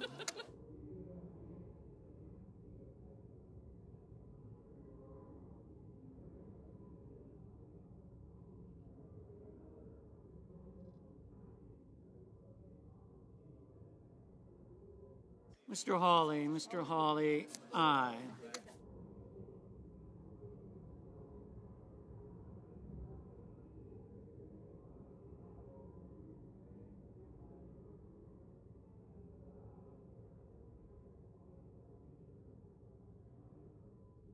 Mr. Mullen, aye. Mr. Welch, no.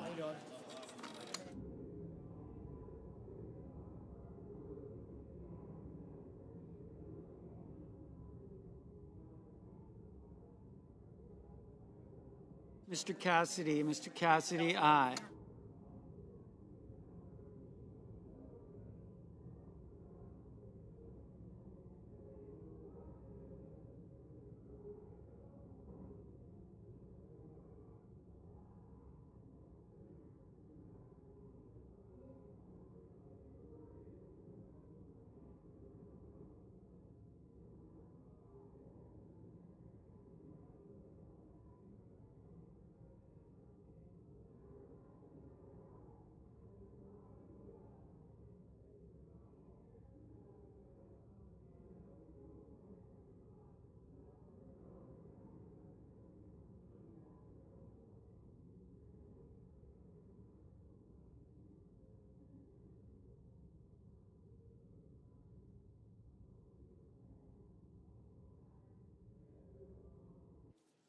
Mr. Coons, no.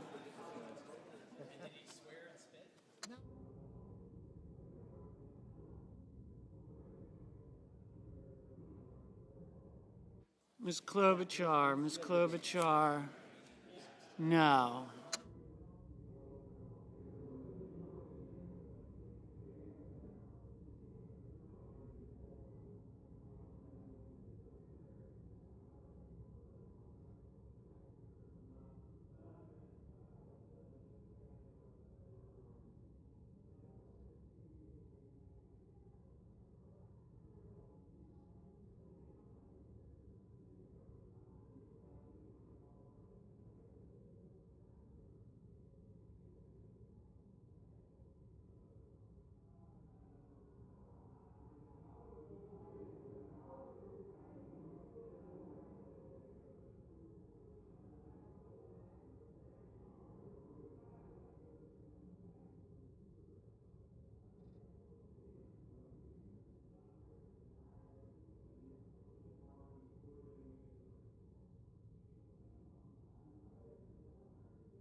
Mr. Markey, no.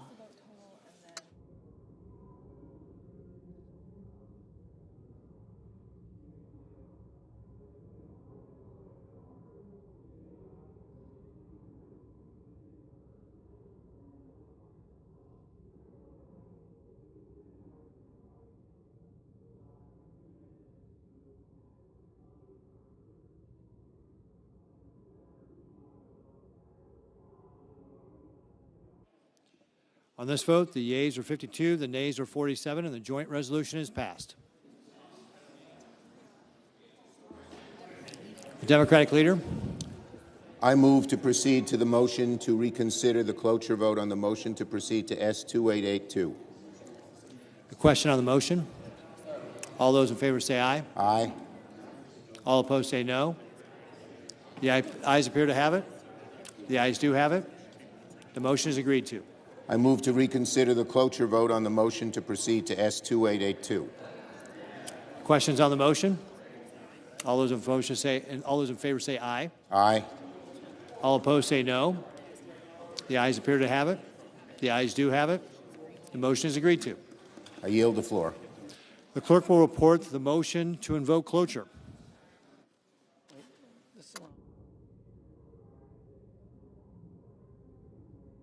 Thank you. Cloture motion. We, the undersigned senators, in accordance with the provisions of Rule 22 of the Standing Rules of the Senate, do hereby move to bring to a closed debate on the motion to proceed to calendar number 167 S2882, a bill making continuing appropriations for the fiscal year ending September 30th, 2026, and for other purposes, signed by 17 senators. By unanimous consent, the mandatory quorum call has been waived. The question is it the sense of the Senate that the debate on the motion to proceed to S2882, a bill making continuing appropriations for the fiscal year ending September 30, 2026, and for other purposes shall be brought to a close upon reconsideration? The yeas and nays are mandatory under the rule. The clerk will call the roll. Ms. Alsobrooks, Ms. Baldwin, Mr. Banks, Mr. Barrasso, Mr. Bennett, Mrs. Blackburn, Mr. Blumenthal, Ms. Blunt-Rochester, Mr. Booker, Mr. Bozeman.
Mrs. Britt, Mr. Budd, Ms. Cantwell,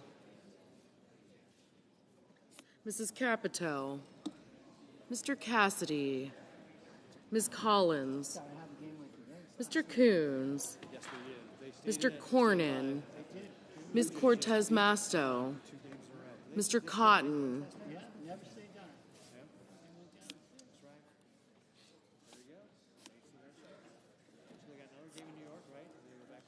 Mr. Kramer, Mr. Crapo, Mr. Cruz, Mr. Curtis, Mr. Daines, Ms. Duckworth, Mr. Durbin, Ms. Ernst, Mr. Fetterman, Mrs. Fisher,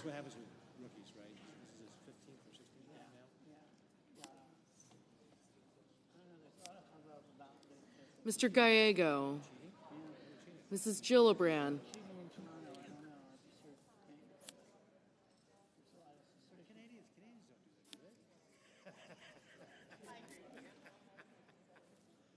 Mrs. Gillibrand, Mr. Graham, Mr. Grassley, Mr. Haggerty, Ms. Hassan, Mr. Hawley, Mr. Heinrich, Mr. Hickenlooper, Ms. Hirono, Mr. Hoven, Mr. Husted, Mrs. Hyde-Smith, Mr. Johnson, Mr. Justice, Mr. Kane, Mr. Kelly, Mr. Kennedy, Mr. Kim, Mr. King, Ms. Klobuchar, Mr. Langford, Mr. Lee, Mr. Lujan, Ms. Lummis, Mr. Markey, Mr. Marshall, Mr. McConnell, Mr. McCormick,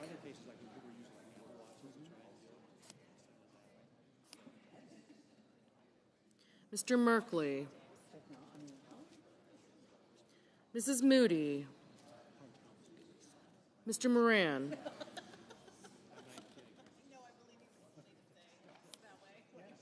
Mr. Marino, Mr. Mullen,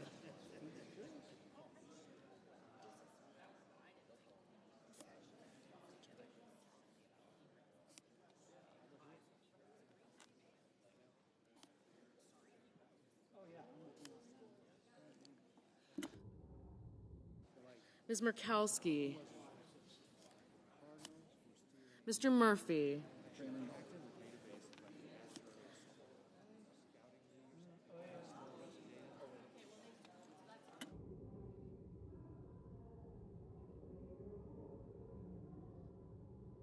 Mrs. Murray, Mr. Ossoff, Mr. Padilla, Mr. Paul, Mr. Peters, Mr. Reed, Mr. Ricketts, Mr. Risch,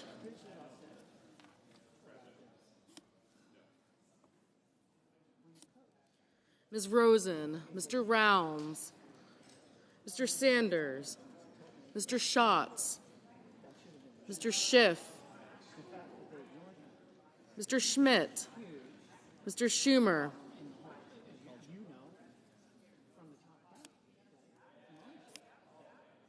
Mr. Scott of Florida, Mr. Scott of South Carolina, Mrs. Shaheen, Mr. Sheehy, Ms. Slotkin, Ms. Smith, Mr. Sullivan, Mr. Thune, Mr. Tillis, Mr. Tuberville, Mr. Van Hollen, Mr. Warner, Mr. Warnock, Ms. Warren, Mr. Welch, Mr. Whitehouse, Mr. Wicker, Mr. Wyden, Mr. Young.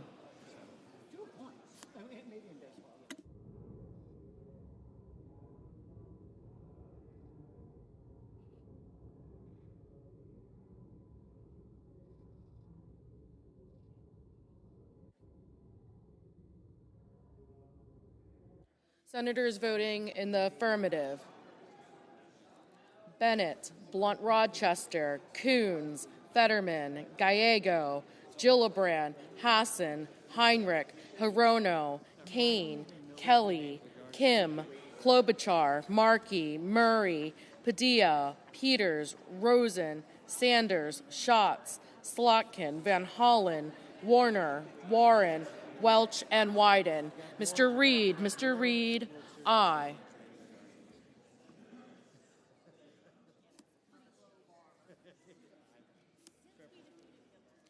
Senators voting in the negative: Banks, Blackburn, Bozeman, Capito, Cassidy, Collins, Cornyn, Cotton, Kramer, Crapo, Curtis, Daines, Ernst, Graham, Grassley, Haggerty, Hawley, Hoven, Johnson, Kennedy, Langford, Lee, Lummis, McConnell, Marino, Mullen, Murkowski, Paul, Ricketts, Scott of South Carolina, Sheehy, Sullivan, Tillis, Tuberville, Wicker, and Young.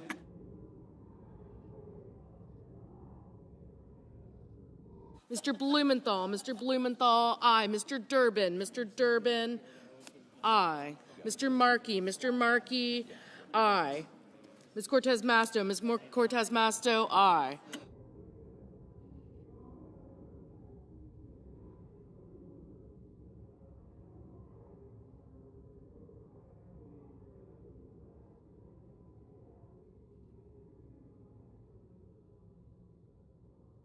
Mr. Schiff, aye.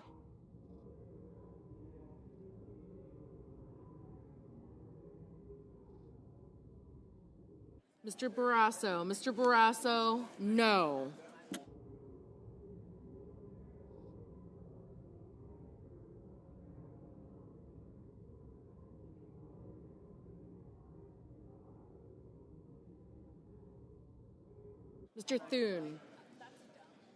Mr. Thune, no.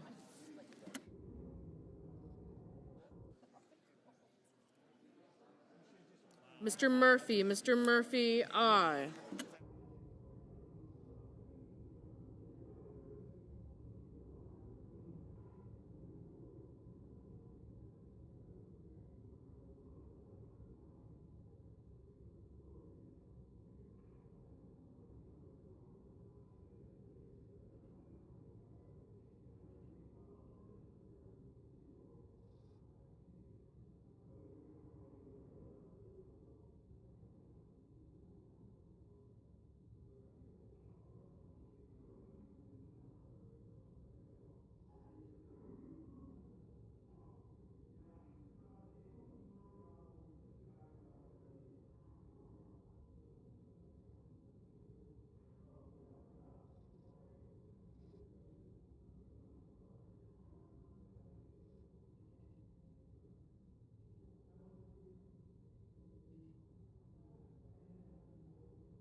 Mrs. Hyde Smith, no.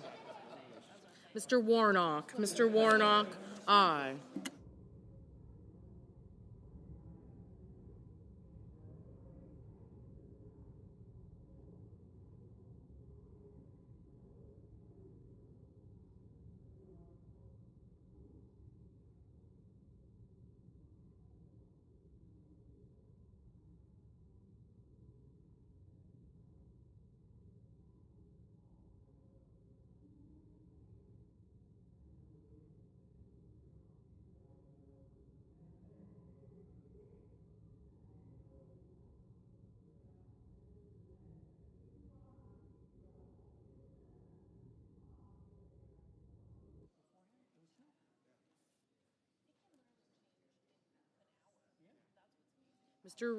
Mr. Risch, no.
Mr. Merkley, aye. Ms.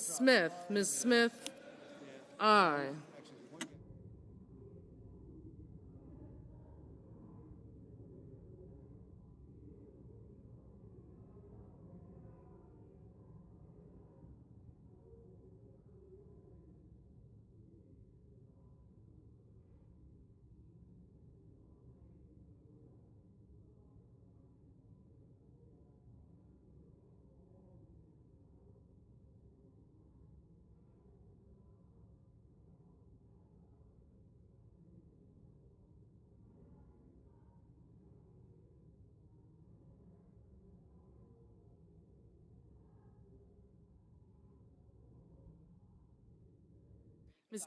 Ms. Duckworth, aye.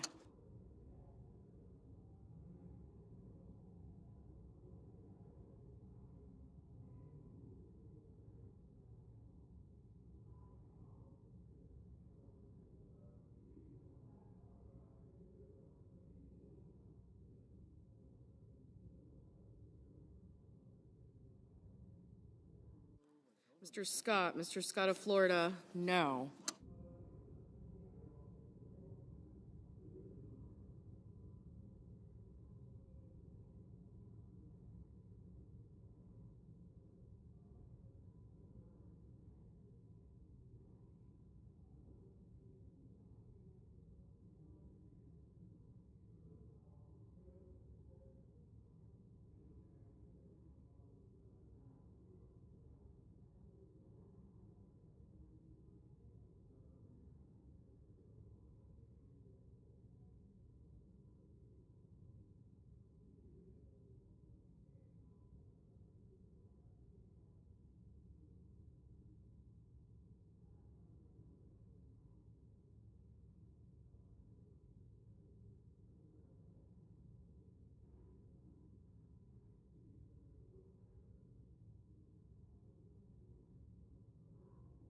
Ms. Also Brooks, aye.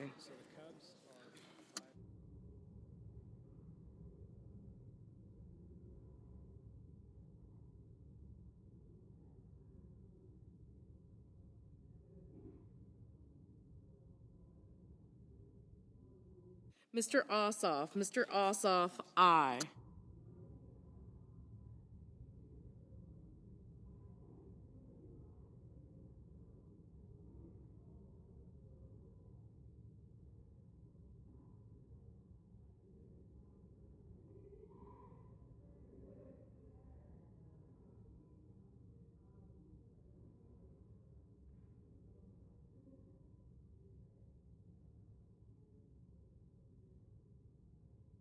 Mr.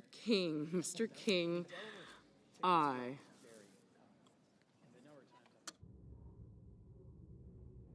Mr. Marshall, no.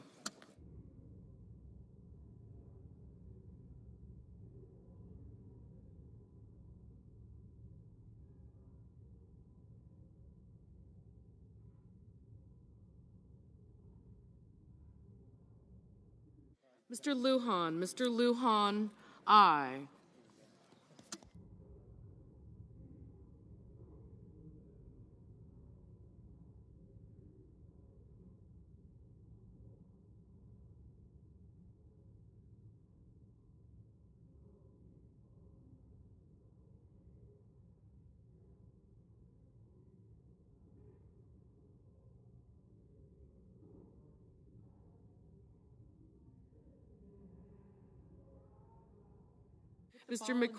Mr. McCormick, no. Mr. Moran, no.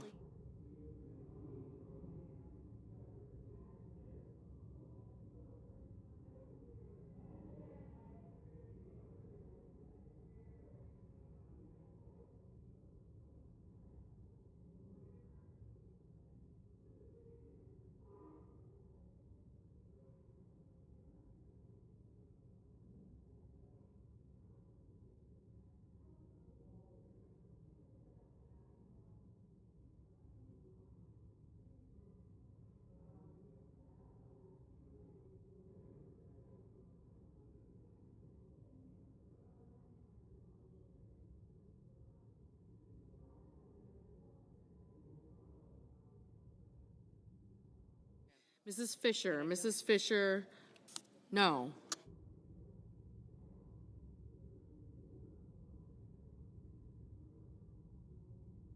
Mr. Budd, no.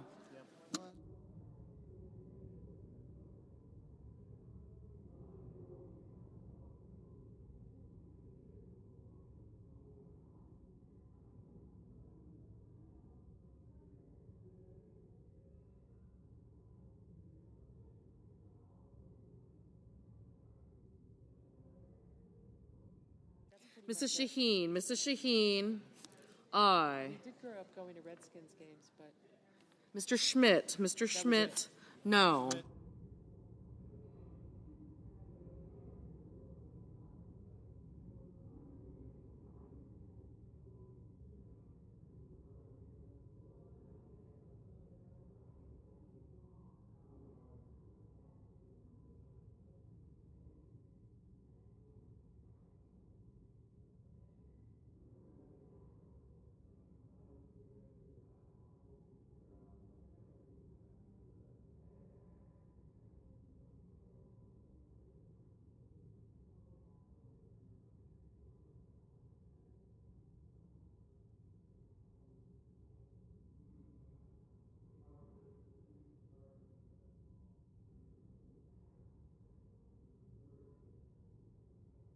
Mr.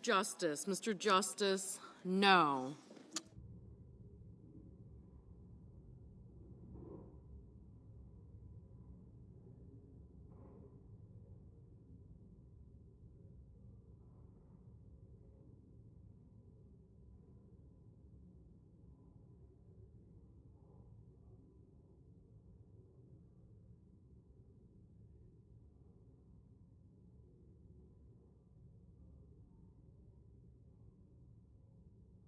Ms. Cantwell, aye.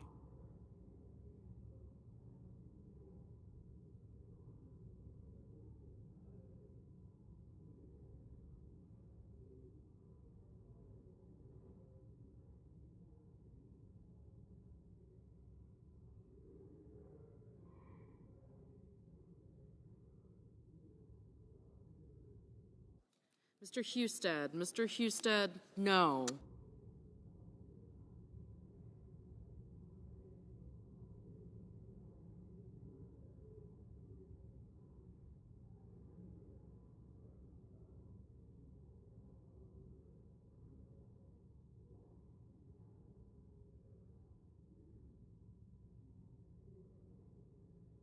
Mr. Hickenlooper, aye.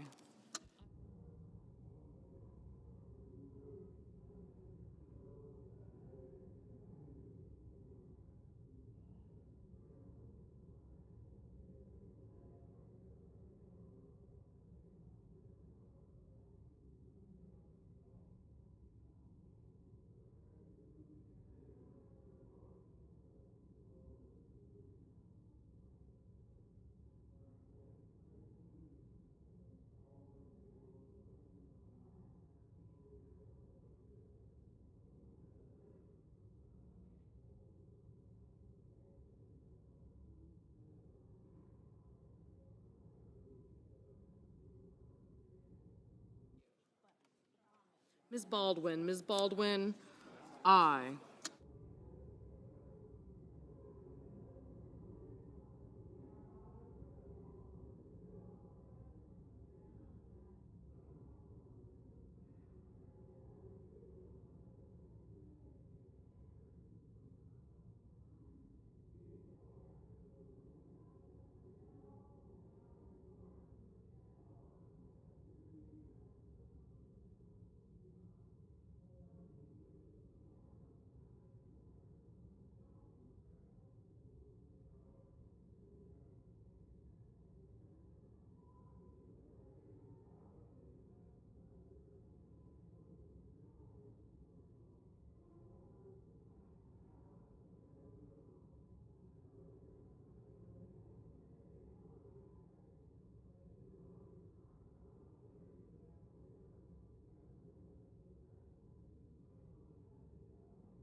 Mr. Booker. Mr. Booker, aye.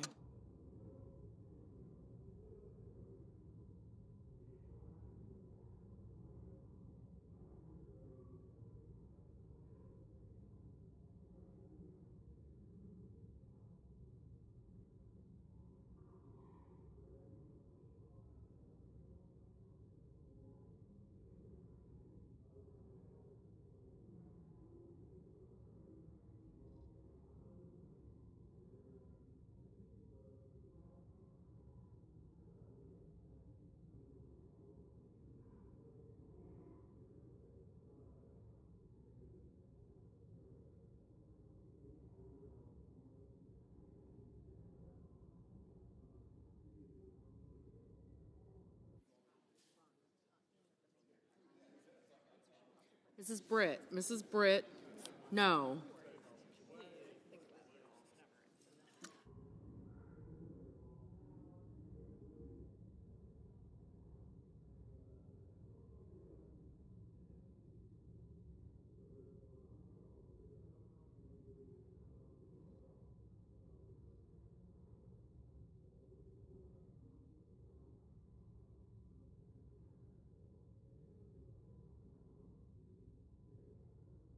Mrs. Moody. Mrs. Moody, no.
Mr. Rounds. Mr. Rounds, no.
Mr. Whitehouse. Mr. Whitehouse, aye.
Mr. Schumer, aye.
Okay.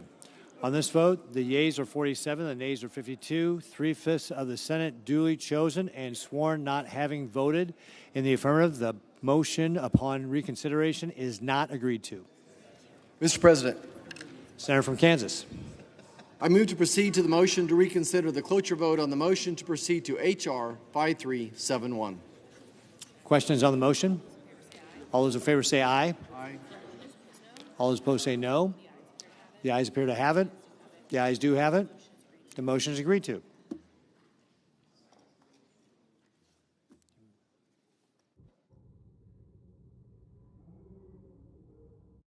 Senator from Kansas. I move to reconsider the cloture vote on the motion to proceed to H.R. 5371. Questions on the motion? All those in favor say aye. Aye. All opposed say no. The ayes appear to have it. The ayes do have it. The motion is agreed to. The clerk will report the motion to invoke cloture. Cloture motion. We, the undersigned senators, in accordance with the provisions of Rule 22 of the Standing Rules of the Senate, do hereby move to bring to a close debate on the motion to proceed to Calendar 168, H.R. 5371, an act making continuing appropriations and extensions for fiscal year 2026 and for other purposes, signed by 17 senators. By unanimous consent, the mandatory quorum call has been waived. The question is it the sense of the Senate that debate on the motion to proceed to H.R. 5371, an act making continuing appropriations and extensions for fiscal year 2026 and for other purposes, shall be brought to a close upon reconsideration? The yeas and nays are mandatory under the rule. The clerk will call the roll. Ms. Alsobrooks. No. Thank you. Ms. Baldwin.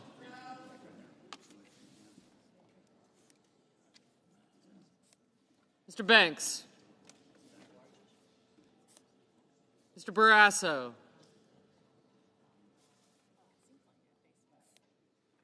Mr. Bennett.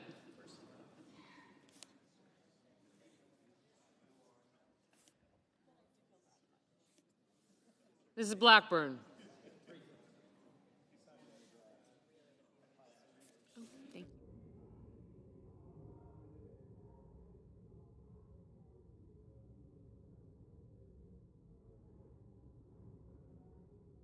Mr. Blumenthal.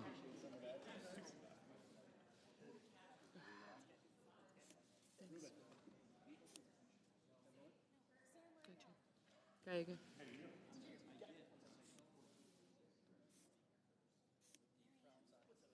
Thank you.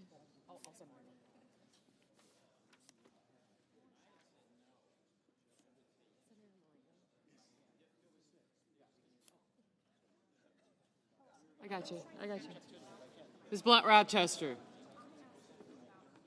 Mr. Booker. Mr. Bozeman. Mrs. Britt. Mr. Budd.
Mr. Markey, Mr. Marshall, Mr. McConnell, Mr. McCormick, Mr. Merkley, Mrs. Moody, Mr. Moran.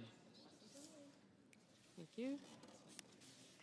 Mr. Marino, Mr. Mullen, Ms. Murkowski, Mr. Murphy, Mrs. Murray, Mr. Ossoff, Mr. Padilla, Mr. Paul, Mr. Peters, Mr. Reed, Mr. Ricketts, Mr. Risch, Ms. Rosen, Mr. Rounds, Mr. Sanders, Mr. Schatz, Mr. Schiff. Oh, he did not. Mr. Schmidt, Mr. Schumer, Mr. Scott of Florida, Mr. Scott of South Carolina, Mrs. Shaheen, Mr. Sheehy,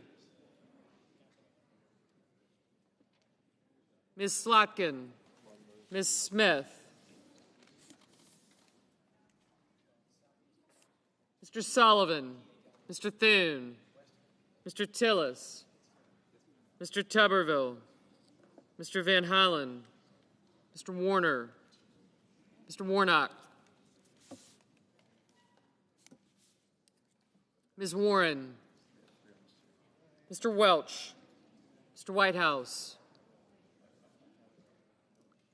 Mr. Wicker, Mr. Wyden, Mr. Young.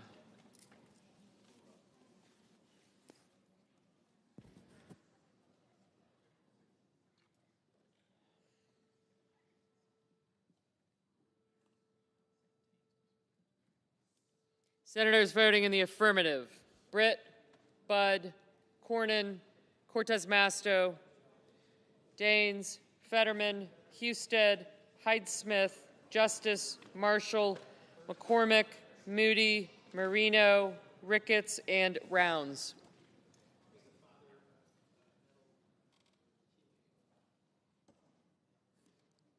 Mr. Sheehy, aye.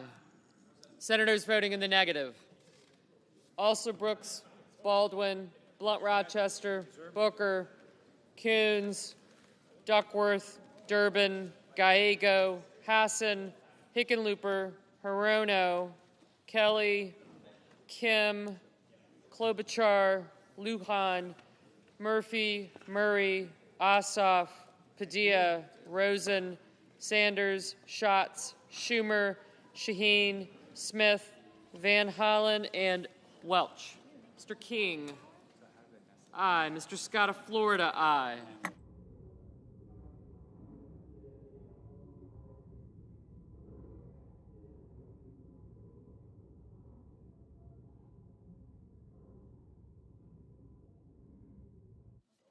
Mr. Kane, no.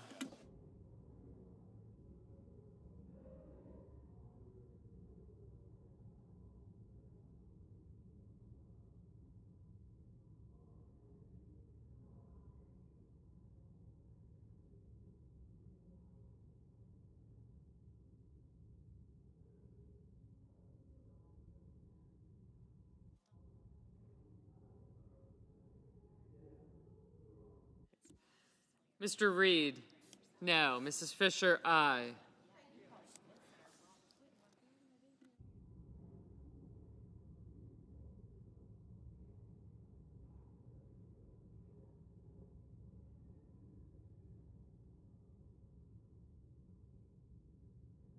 Mr. Whitehouse, no.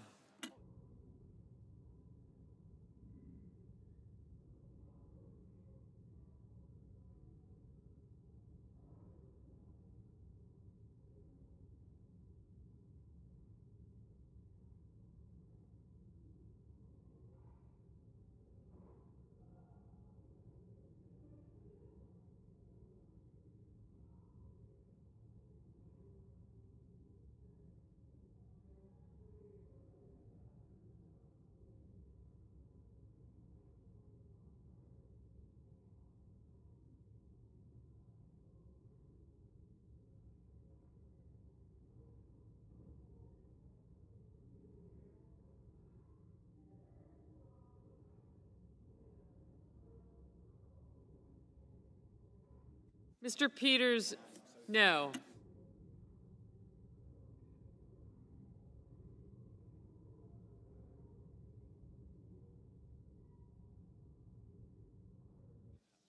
Mr. Risch, aye. Mr. Curtis, aye.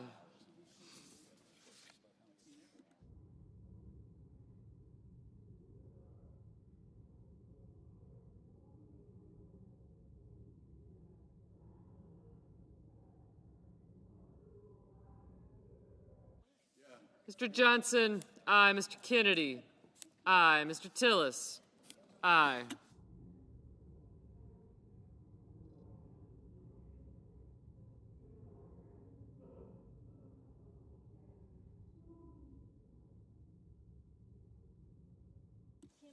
Ms. Slotkin, no. Mr. Bennett, no.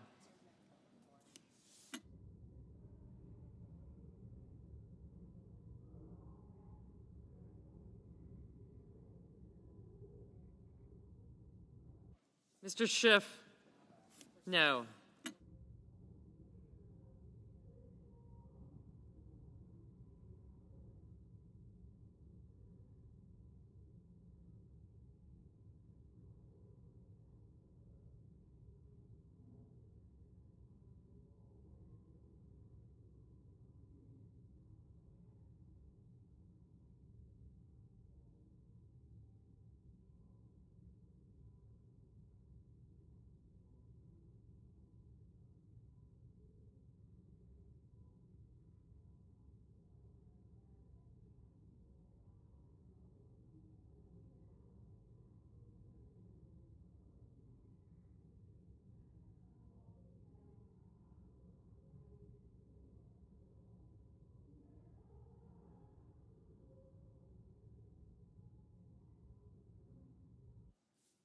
Mr. Banks, aye. Mr. Wyden, no.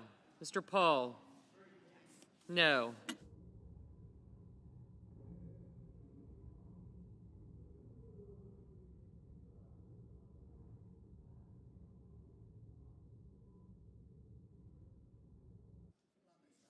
Ms. Lummis, aye.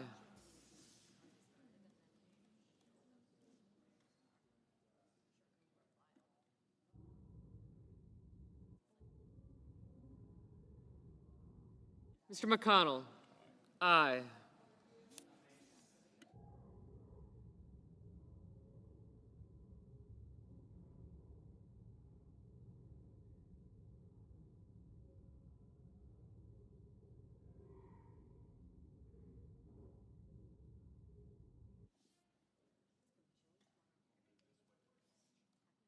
Ms. Warren, no. Mr. Young, aye.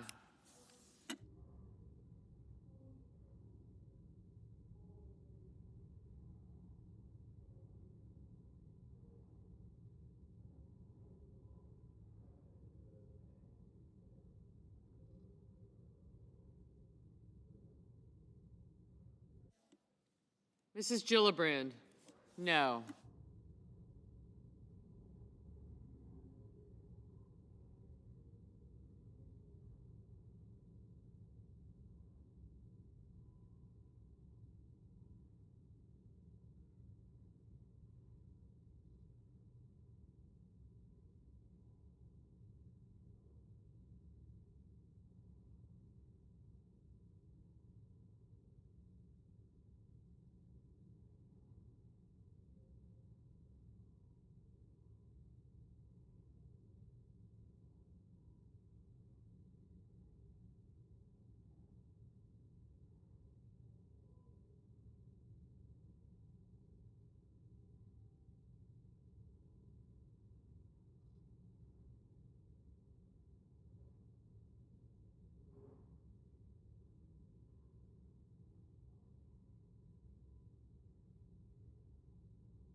Mr. Sullivan, aye.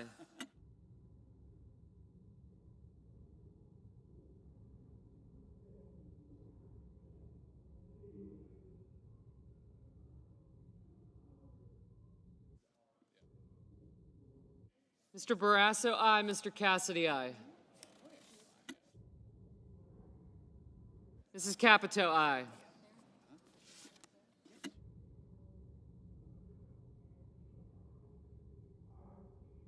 Mr. Scott of South Carolina, aye. Mr. Lee, aye. Ms. Murkowski, aye.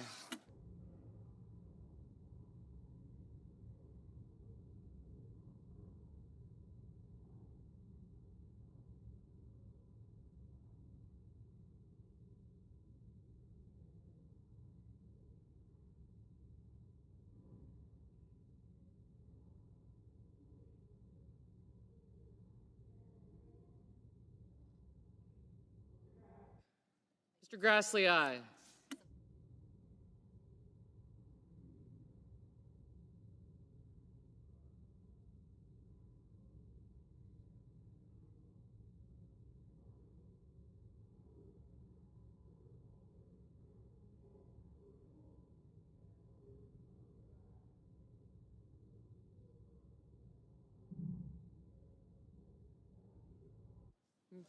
Ms. Ernst, aye.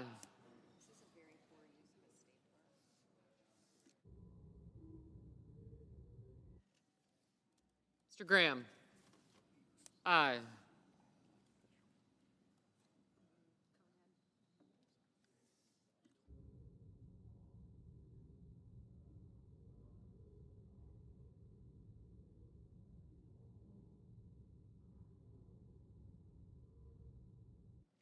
Mr. Schmidt, aye.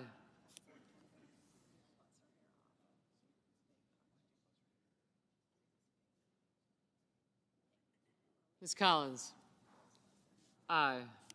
Mr. Langford, aye. Mr. Crapo, aye.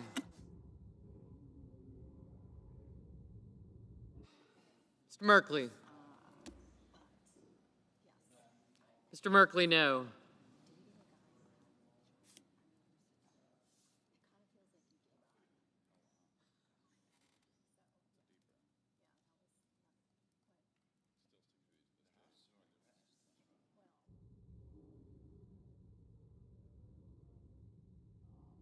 Mr. Wicker, aye.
Mr. Hawley, aye.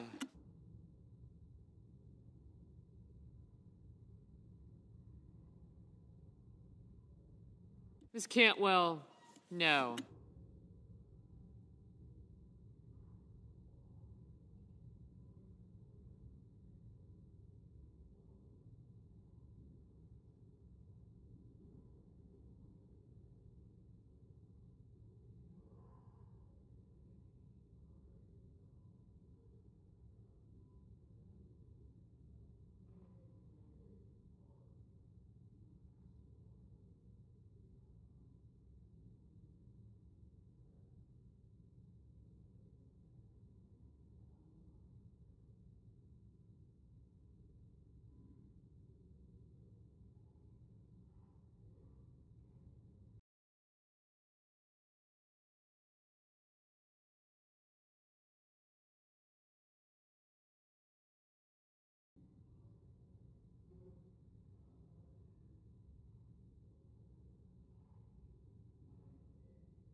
Mr. Cotton, aye.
Mr. Boozman, aye.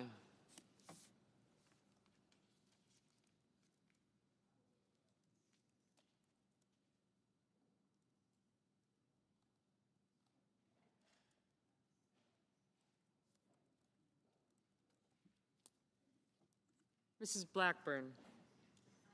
Mrs. Blackburn, aye.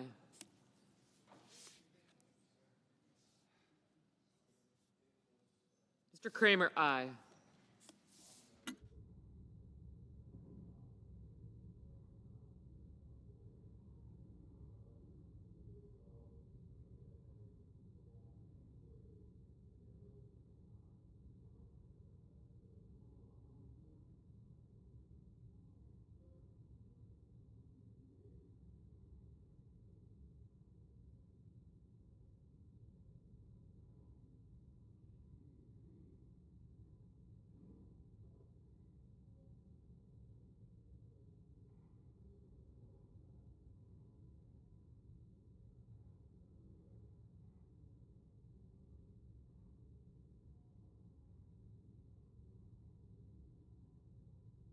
Mr. Tuberville, aye.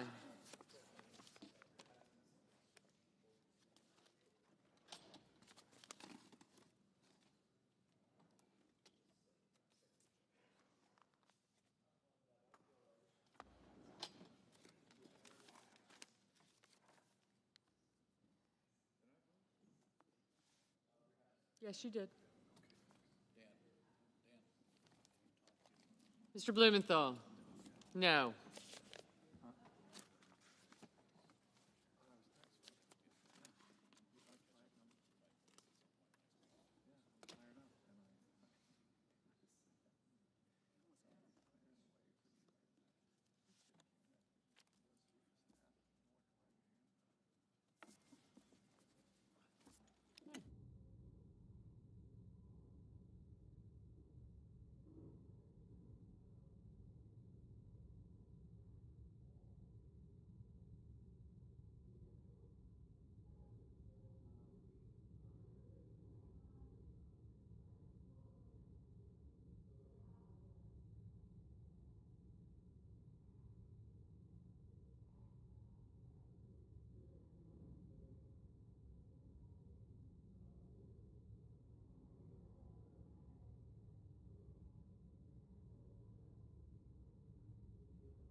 Mr. Warner, no.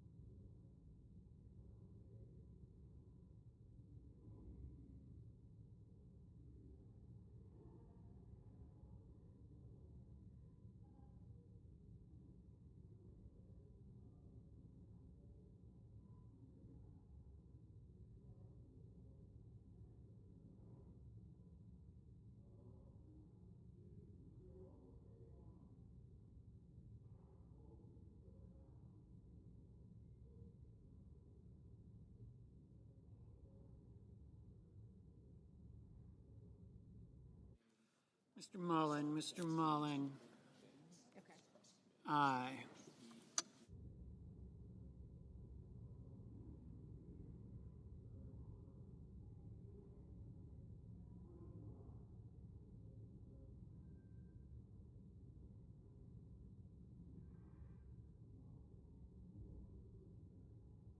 Mr. Moran.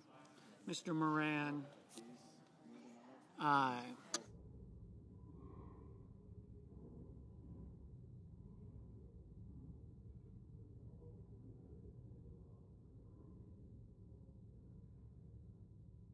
Mr. Haggerty. Mr. Haggerty. Aye.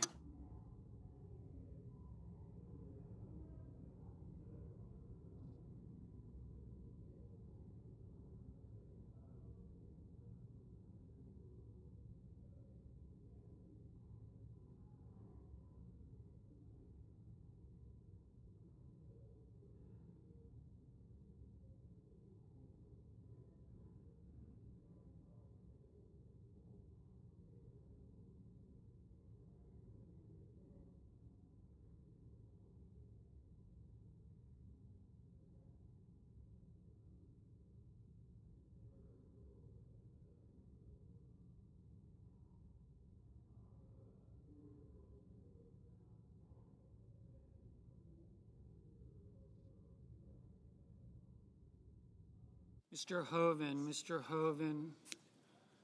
Aye.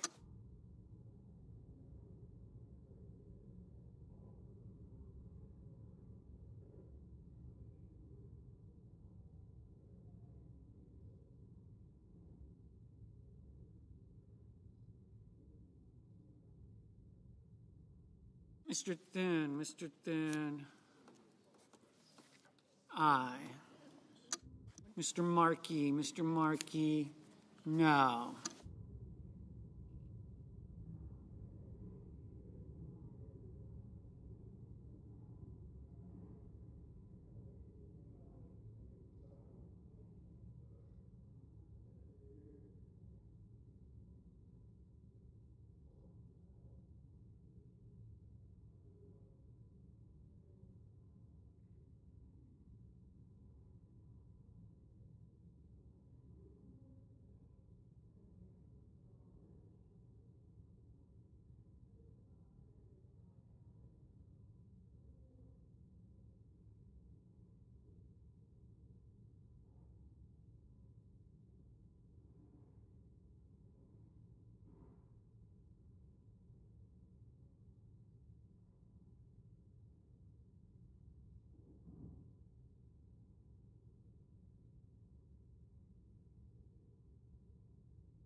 Mr. Warnock. Mr. Warnock. No.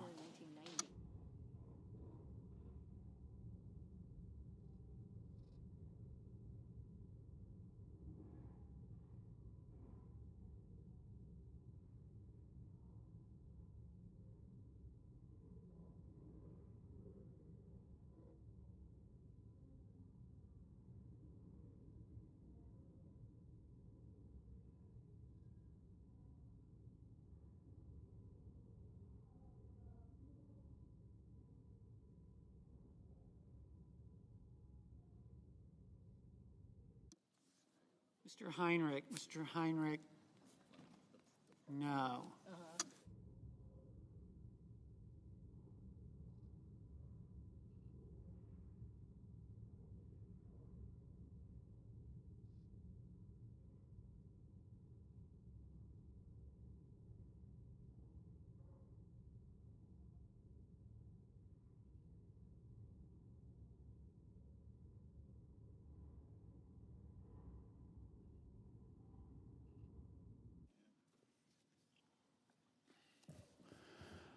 On this vote, the yeas are 54, the nays are 45. 3/5 of the Senate is duly chosen and sworn not having voted in the affirmative. The motion upon reconsideration is not agreed to.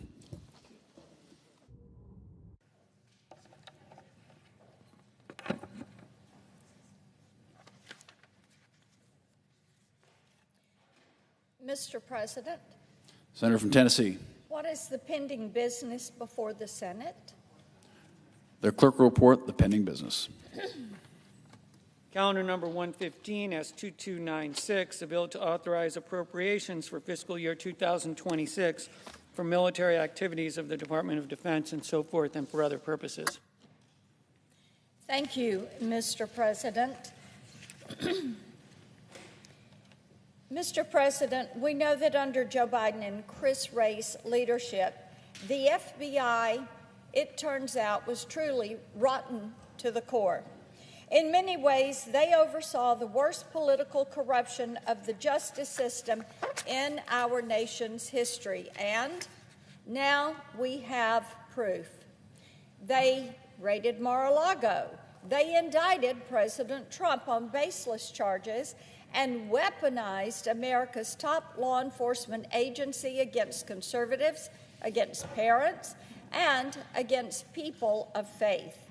On Monday, we found out that this abuse of power had reached the halls of Congress.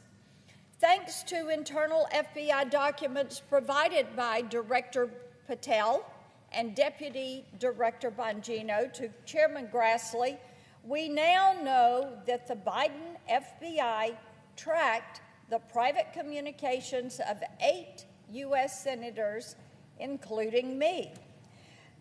Now, what we have in common is this. We're all Republicans, we all support President Trump, and we all had questions about the 2020 election. According to the documents that were given, the FBI tracked who we were calling on our phones, who was calling us, where we were physically located when the calls were made or received, and how long each call lasted. This is an abuse of authority. It is despicable, and we know that their abuses were far greater than and more numerous than those abuses to us.